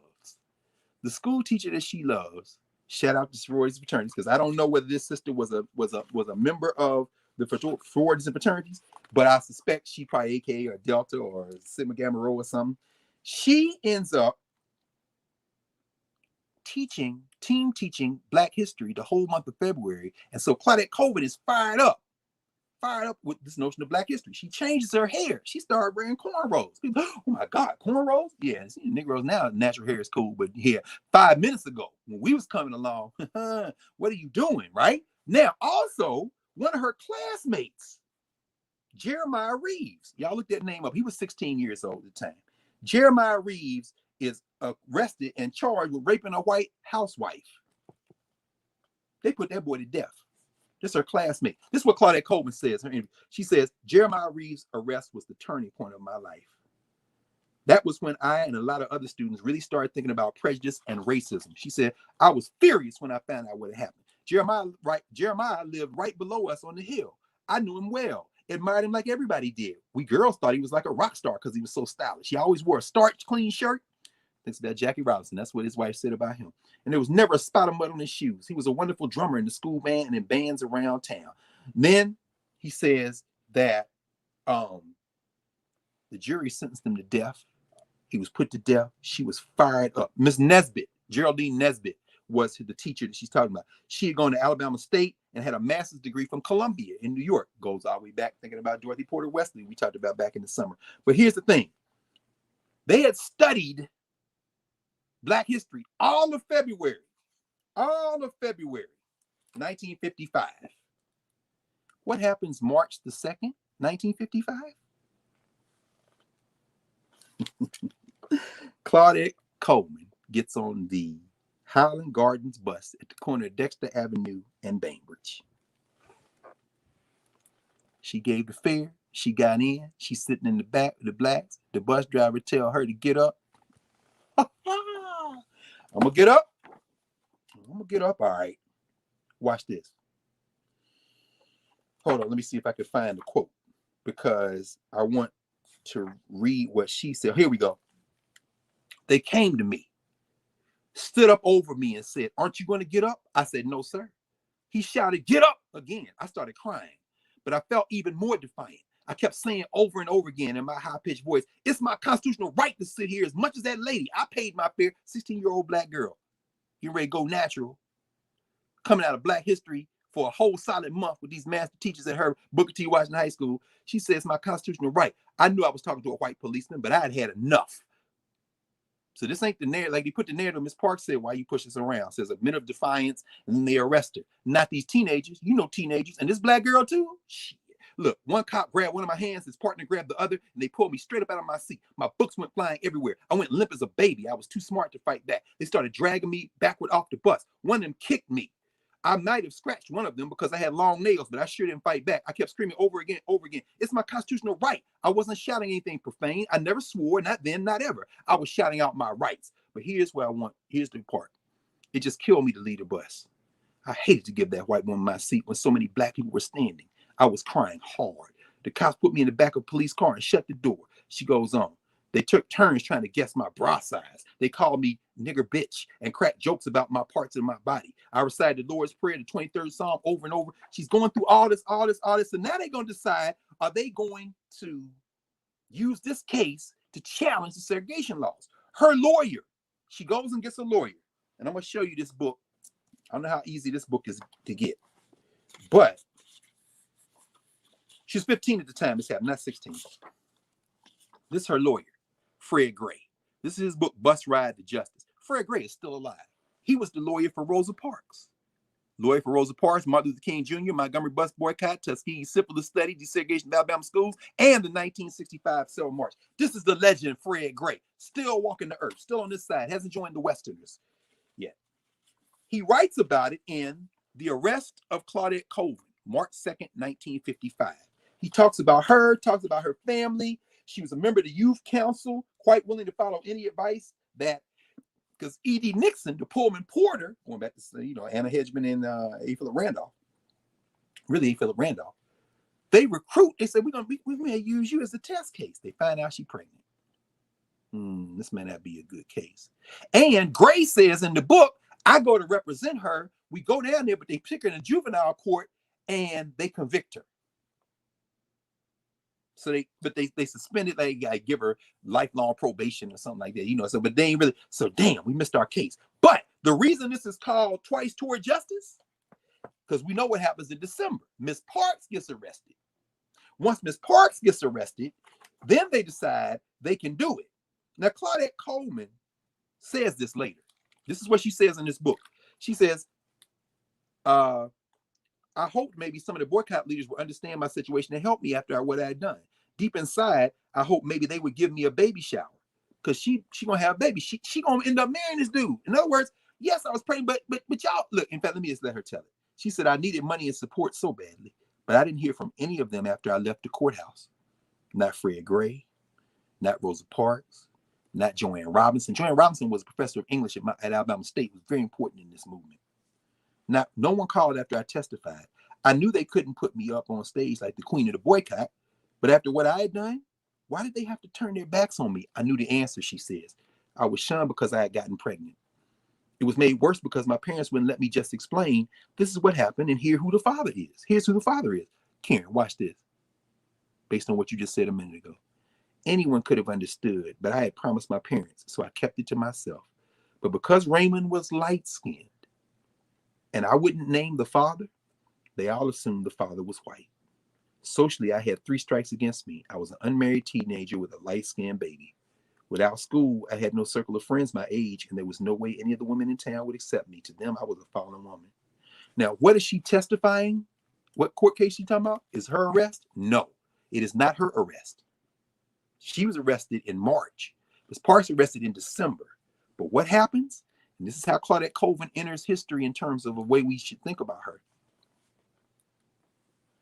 They decide to file a case called Aurelia Browder versus William Browder versus, I always mess it up when I teach this class. Teach it in class, I should teach it more. Versus Gale. Gale was the mayor of Montgomery. Browder versus Gale. Aurelia Browder was an adult. These were 4 Black women who had been mistreated by the Montgomery bus company and the police for the same reasons that Claudette Colvin and Rosa Parks were treated. There were 4 plaintiffs. Miss Browder was the lead plaintiff. Claudette Colvin was the 4th plaintiff. Her great uncle, QT, went down there and signed for her to be the 4th plaintiff, and she testified before court. That is the case, Browder versus Gale, that the district court said the Montgomery Bus Company has violated the 14th Amendment, and then they appealed it to the Supreme Court, and the Supreme Court decided the following year, 1956, in Browder versus Gale, that the Montgomery Bus Company had violated the 14th Amendment. Browder versus Gale is the case that overturned those laws that they were having the Montgomery bus boycott about. And that is how she enters history twice toward justice. It's very important to understand Claudette Colvin was a plaintiff, but she said after that, they ain't check on me, they ain't ask on me. She eventually moves to New York. There she is talking as an adult to some young people at Booker T. Washington High School, going back home, talking to her people. It's so important to understand, you know, I mean, it really moves me to think about the fact that we had these triumphs, you know? And Miss Parks, man, there's so much more we can say about Rosa Parks. When Rosa Parks goes to Detroit, she ends up working for John Conyers. She retires actually from working in John Conyers' office. Rosa Parks, oh my God, the story of Rosa Parks, I really wish we could talk about that. We'll talk about that another time, because Miss Parks is a force. Miss Parks interviews Reese Taylor. You know, Jeannie writes about that in The Rebellious Life of Rosa Parks. Reese Taylor is the woman who was raped in Alabama, of course. But Miss Parks has worked for the NAACP. She's an NAACP investigator. She goes to Highlander Folk School, Miles Horton and them, in Tennessee. That's where she meets Septima Clark out of South Carolina. I mean, she's doing this organizational work. When she moves to Detroit, she ends up working for John Conyers. She is part of this movement, the reparations movement. She knows Queen Mother Moore and them for reparations. In fact, she's good friends with Richard and Milton Henry, Amari and Gaidi Obadeli, who start the Republic of New Africa. Mrs. Parks, in fact, is the one that Chokwe Lumumba, my dear friend, now ancestor, called when the Republic of New Africa, some of them had moved to Jackson, Mississippi, and they in a shootout with the police. They arrest Amari Obadeli. He's in jail. They think they're going to kill him. Miss Parks is the one who intervenes. In fact, Miss Parks is the one who probably saved his life. He went to his grave saying that Rosa Parks saved my life. Why? Because, let me see if I can find the quote. Well, I won't even look because I know we're running short on time. But Miss Parks is the one who puts the pressure on the people in Mississippi and draws national attention and builds the coalition to help move them forward to make sure that nothing happens to them. Of course, Chokwe Lumumba eventually would relocate himself to Jackson, Mississippi. He's out of Detroit. He's the one that appealed to Miss Parks. John Conyers said it was Rosa Parks did that work. The congressman's office was doing, but it was Rosa Parks that kept this up, that did this work. She working for me, but she's the one leading this. She's in connection with those Pan-Africanists and Black nationalists. She's deeply connected with them.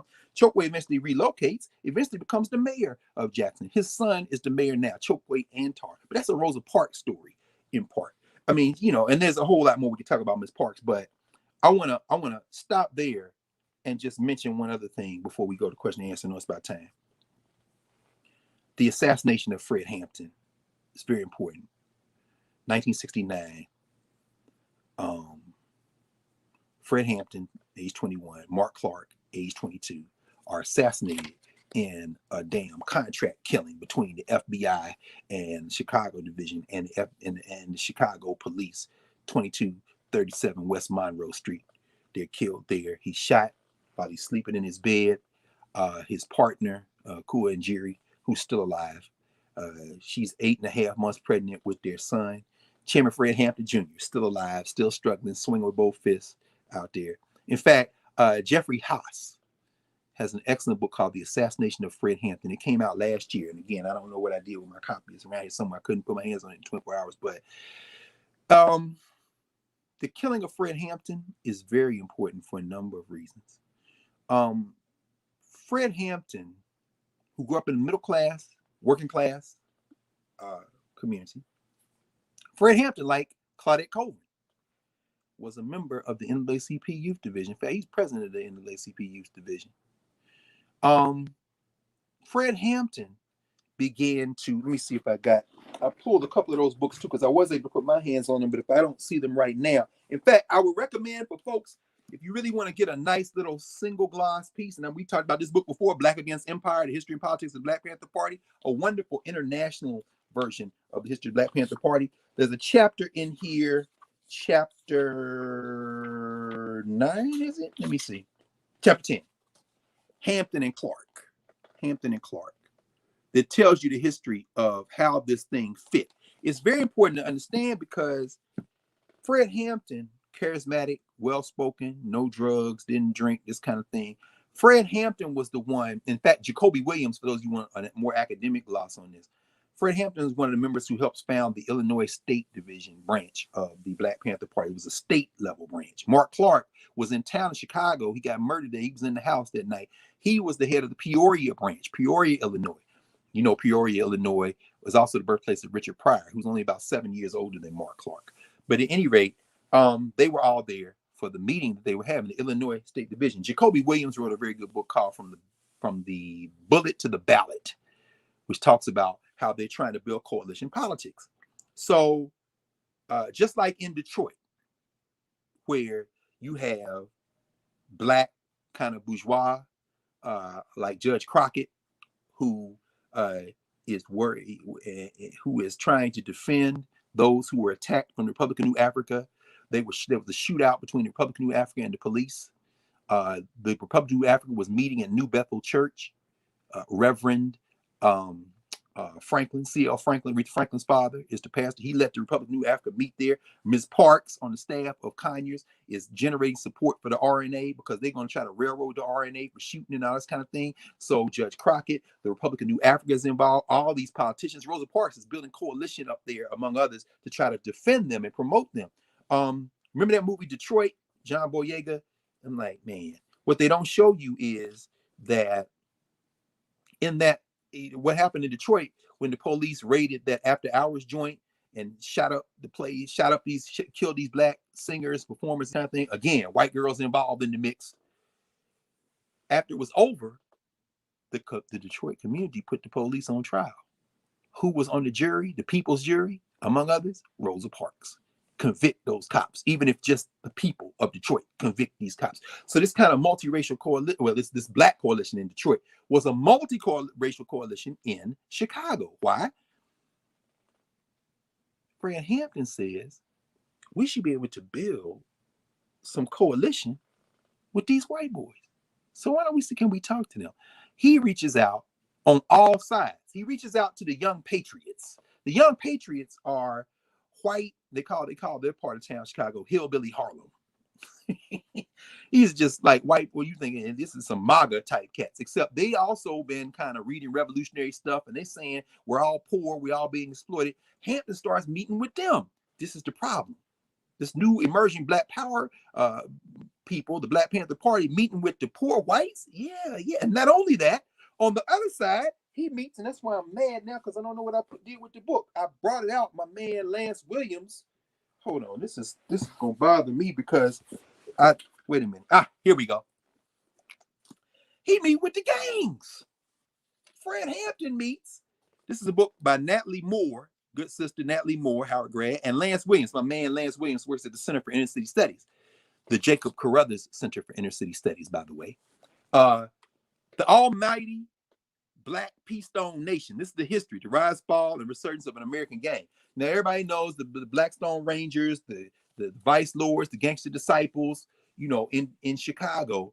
Hampton reaches out to Jeff Fort, who is with Hampton? Bobby Rush. Congressman Bobby Rush now, who's also a Panther in the Illinois chapter in Chicago. They saying, hey, we should have some kind of coalition. Can we figure out a way to build political power together? And the gangs is like, yeah, you want to join the gang? I don't know. You want to have a conversation? Because Jeff Fort is brilliant. Meanwhile, what does counterintelligence program do?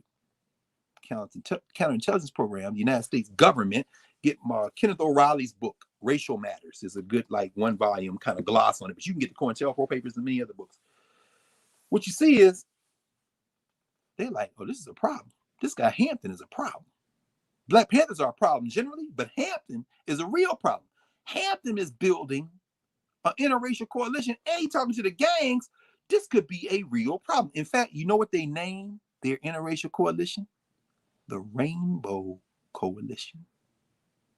Jesse Jackson, by this time, is also in Chicago. This is where the name Rainbow Coalition comes from. It's for Hampton and them, the white, the Young Patriots. You got the Latinos in there. You got, or Hispanics, as they may be called at that point. I mean, these labels don't fit anybody, right? You got the gangs they want to talk. So what happens is the FBI sends a letter to Jeff Fort, the head of the Peastone Rangers, talking about Peastone Nation, that, this is just from concerned brother. I understand that it's going to be some violence, and I think that they're going to try to have you have a hit taken out on you. And according to Moore and Williams, they say Jeff Fort just starts laughing. He said, I know it's the police. Because black people ain't going to send you no message talking about, I think they're going to put a hit on you. No, they just going to do it. So he said, I know it's the police. But here's the problem. The cops decide this guy got to go. So they recruit an informant named William O'Neill. And this is the informant, as you were talking, you mentioned earlier, the FBI informant. He's in Cook County Jail when he's approached by another dude and says, look, we're going to kind of keep you out of jail, but you're going to have to inform on us. So O'Neill joins the Black Panther Party, becomes the chief of security, and it is William O'Neill who draws the floor plan for the police, who in a pre-dawn raid between this incipient murder contract, basically, between the Chicago FBI and the Chicago police. Edward O'Halloran is the Cook County attorney, authorizes the raid. And normally when they do a raid under the extension, they're looking for weapons. That was the warrant they had. They're looking for illegal weapons. But they didn't come with tear gas. They didn't come with, no, they came loaded with all of these extra guns and all this kind of ridiculous caliber weapons. They came in there to execute a murder contract.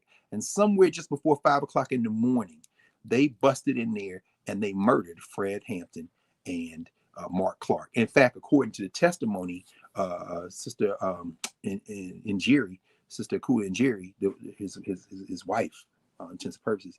He says, she says, I heard them talking, and I heard one of them say in the other room, the bedroom where we were after I'm out of the bedroom, and he's talking about, wait, I think he's still alive. They said she heard 2 more gunshots. Fred Hampton is dead. It's execution.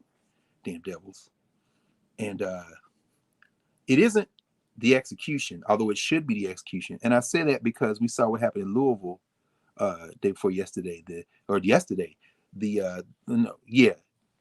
Not Effing Around Coalition, right? NEAC. The people who have been in the street with others saying, we gotta, we want justice for Breonna Taylor. Y'all gonna stop doing this damn police brutality.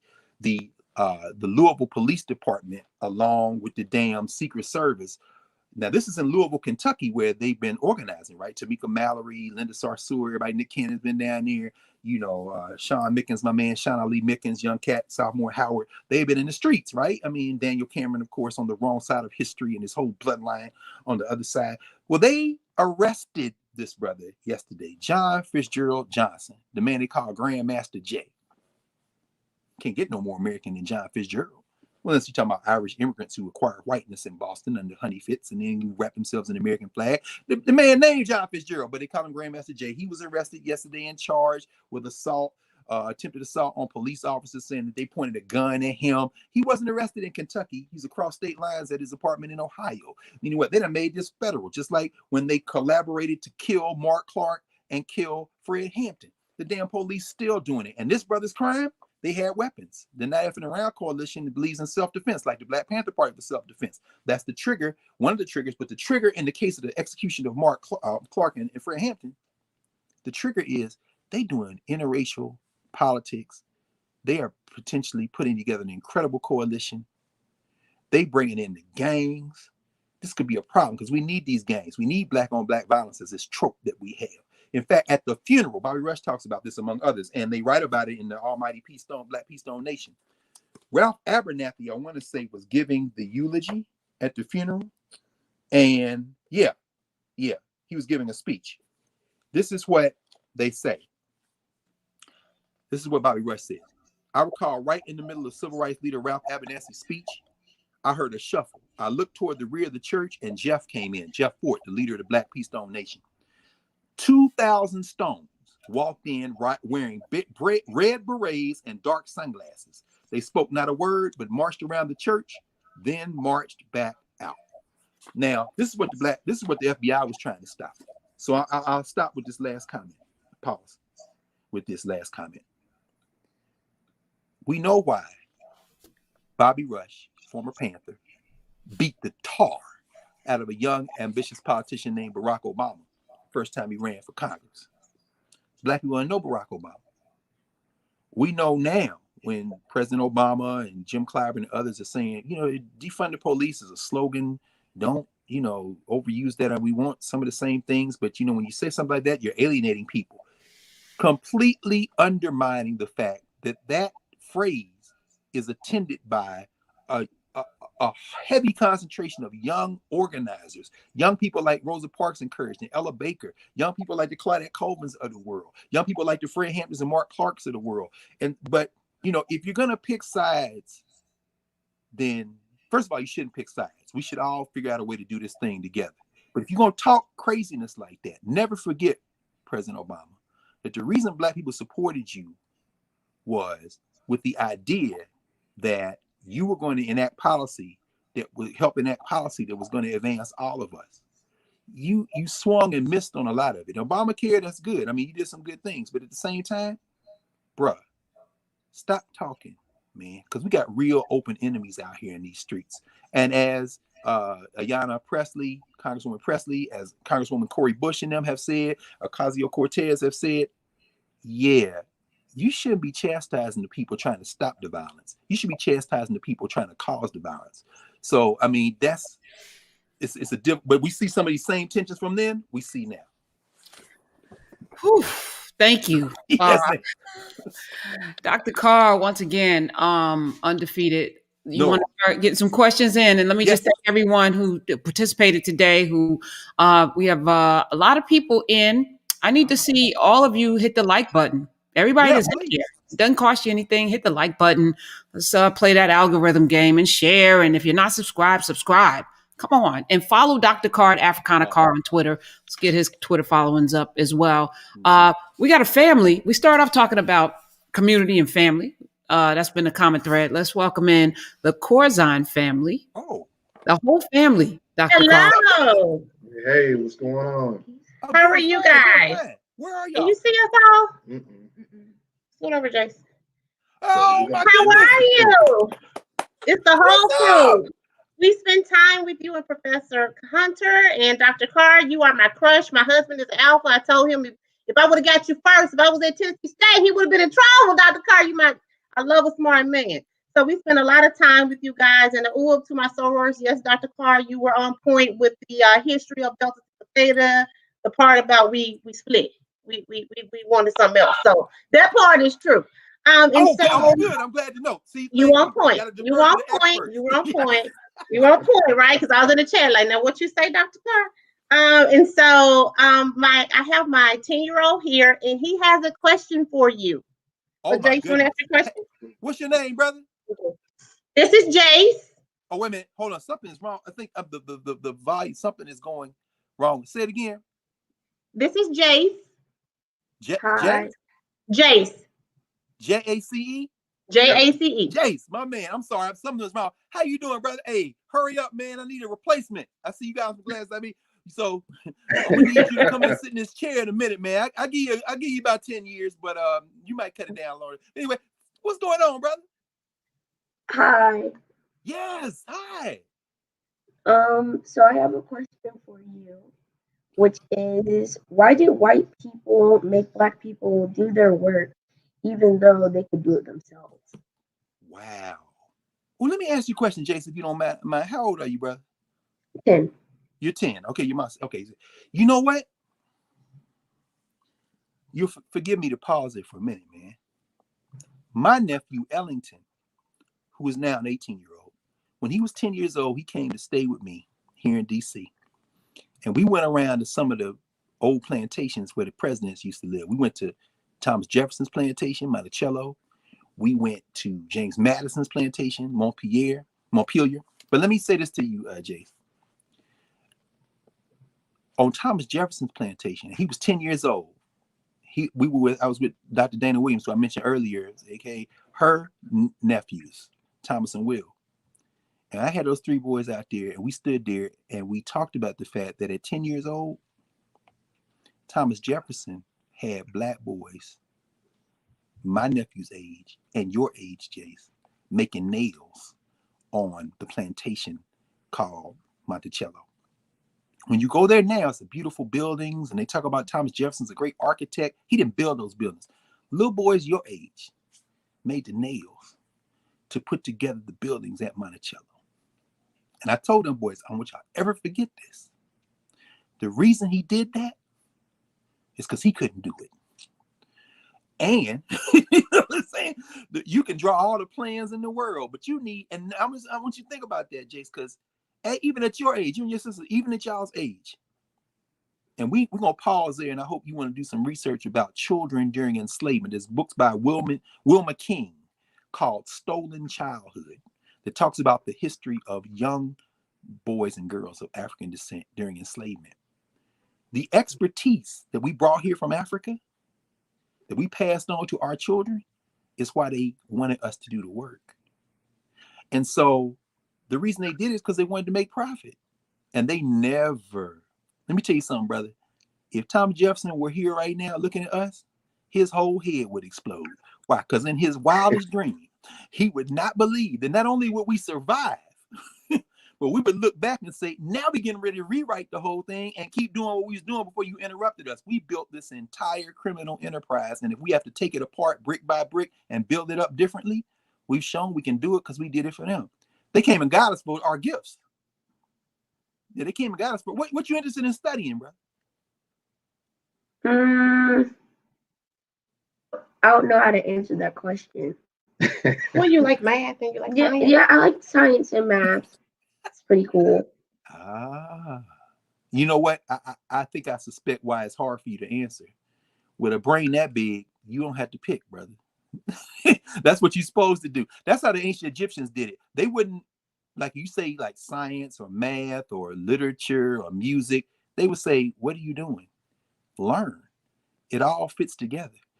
So the problem, in fact, Miss Hunter would tell you this, Karen would tell you this. We were talking to our friend Michael Harriet, who was homeschooled out of South Carolina.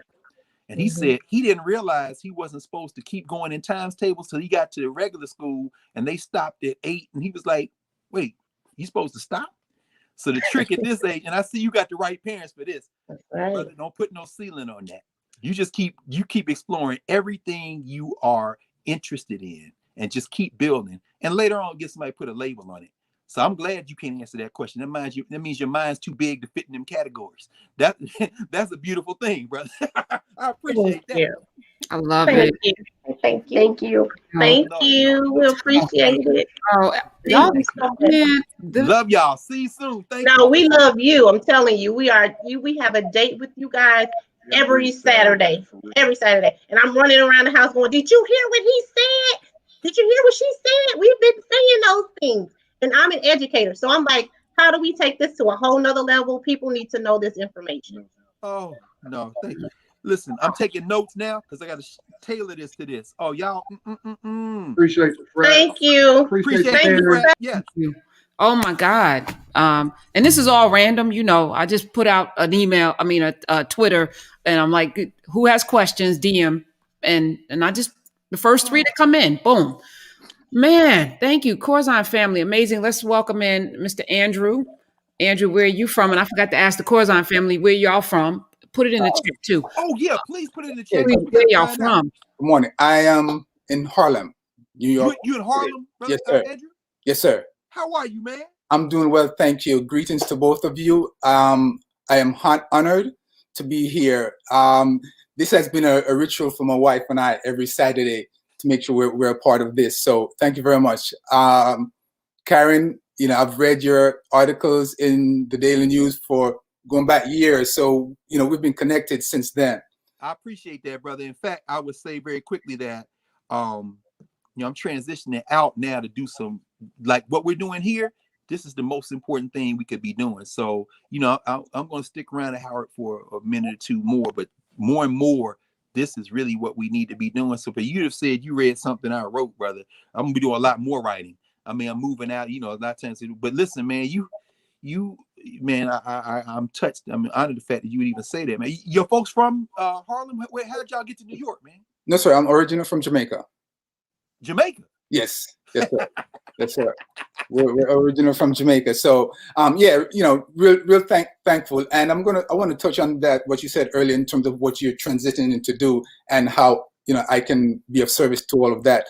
But please. This, for me, this class, this reasoning, as the Rasta says, this grounding, as Walter Come Rodney on, brother. You said that Walter Rodney said, yes, sir. is what, for me, what it is for us now is what, like it is what Gil Noble was for me in my late teens, early 20s. Yes. And that's where I learned about Dr. Ben and Dr. Clark and people like those. So, when you drop those names, because then I was able to get introduced to them, right? See them, in person, in lectures. And so when you talked about, you being, teaching or learning from them, right? Sitting at their feet. I know you were my man. So, brother, we were probably in some of the same. We were probably some of the same. I used to go 145th and Convent, the First World. In fact, when you drop names like ASCAC and First World, it was over. It was over. We've been together then. We've been with each other before. Yes, Brother Bill, all them cats, man. But here's the thing, Dr. Carr, and I'm mindful of the time. Here's the thing too. You dropped a name for a hot second a while back, and when you did that, I looked at my wife and said, "Okay, it's a wrap. Dr. Carr is my BFF." And you dropped the name just in reference to someone else, but not even to the work that he did. You said Dr. Amos Wilson. I'm like, okay, it's over. He's one of those unsung heroes like a Chris Welsing. So yes. I want to say this real quick. No, I'm loving this, brother. Amos Wilson, Hattiesburg, Mississippi. But you, as a New Yorker, you already know Amos Wilson is really the epicenter of so much of this. I'm taking notes, bro. We're gonna need to talk about Amos Wilson. I have all his books. Oh yeah, and he's still doing stuff, man. As a matter of fact, I just recently spoke to his partner Sababu, who's still putting out his work. Yes. See, I don't know Sababu. I know his boy Adisa, who's now down here in the South. Adisa and Sababu, because of course, those of you who don't know, Amos Wilson became an ancestor some time ago. Yes, but Sababu just put out that last one, not even a year ago. Yes, sir. I just spoke to him about 3 weeks ago. Oh, respect to that, brother. Yes, sir. And so for me, the power of this platform, the power of this movement that I call it, is critical. And I want to say it this way. I own a video production company, right? So we do filming for, different companies, organizations. And so as it continued to grow over the years, I always look for ways in which, I can, upscale myself. So about 2 years ago, I identified a YouTube channel from which I was able to get a lot of, insight and education as it relates to creatives and building businesses. Yes. And this person who started it, his intention was to reach 1 billion people doing this kind of educational work. And he used to work, and I'm, talking kind of fast about it. His intention is now he has a very successful business, but he's primarily doing this educational work on this platform. Mm-hmm. He used to teach at the school he went to, and one day he was driving home with his wife, and she said, "You know what? You're teaching, all these people, and you're making an impact on these students, and you love what you do, and you're good at what you. Imagine if you could really reach exponentially more people, right?" And so that's what they're doing. And I say that to say that this is where this is going. 2 years ago, when I subscribed to that channel, they had probably about 300,000 subscribers. Right now, they're on the verge of 1 million. Wow! And this is the possibility and the impact that we can have, right? And so, having said that, Karen, I want to say this to you, sis, that given opportunity, time, resources, availability, all of that, right? My wife and I are pledging, volunteering, where's my hand? Volunteering our services any which way we can towards this movement. I just want to let you know that. Yes. And Dr. Carr, please, Greg, man.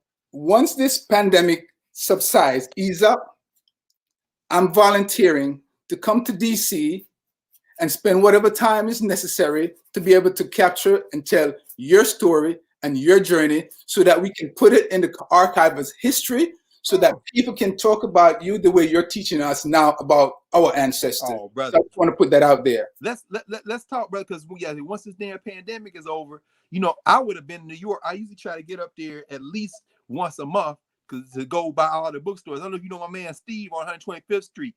Yes, sir.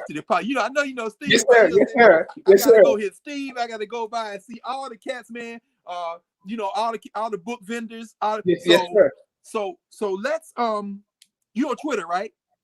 Yes, I am. DM me, man, and then and let me know what's your handle. Ayandes, AYAND as in David, ACE. Got it. Yeah, and real quick, speaking of street vendors, my wife and I just recently I'm gonna call it discovered this brother in the South Bronx, and he has a mobile bookstore. We're not talking about Dr. Crothers, Dr. Ben Clark, all of these books. He has a mobile book, you see that food truck. He has one of those. So I'm really kind of pushing. I wonder who that is. Has he been doing it a long time? It's seemingly, and we haven't really hooked up personally, but we've talked on the phone. So I'm going to go. We need to. Because those universes are small. Yeah, I'm going to buy the books from him because we've kind of put a dent in the book list we've been doing recently. Look, for folks around the country, the world who are listening to us having this conversation, Andrew, they may not recognize how difficult it is to get some of the books by some of the people you mentioned. You mentioned Carruthers, Amos Wilson.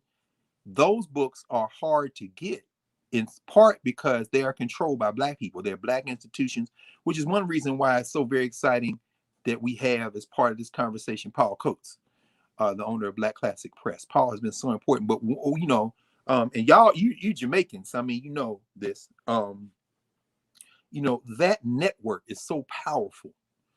In fact, so powerful in the history of this kind of work we're talking about now.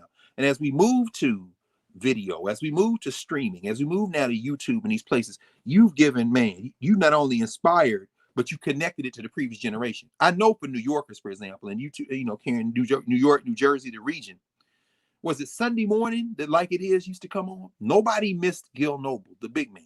I got a chance to, you know, sit with Gil Noble a couple of times before he made transition. In fact, he was there the anniversary of the passing of John Henry Clark. He came to talk.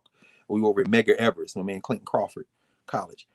You know, that was when you did public access work, or I think Gil was on his autobiography, Black is the Color of My TV Tube. He writes about this. ABC. But Tony Brown had public access. Ellis Hazlitt, the television show Soul, which is like the gold standard in many ways, very important. There's a documentary on his niece has done, Melissa Hazlitt. But Dr. Ben, Dr. Clark, South Carolina Public Television, the great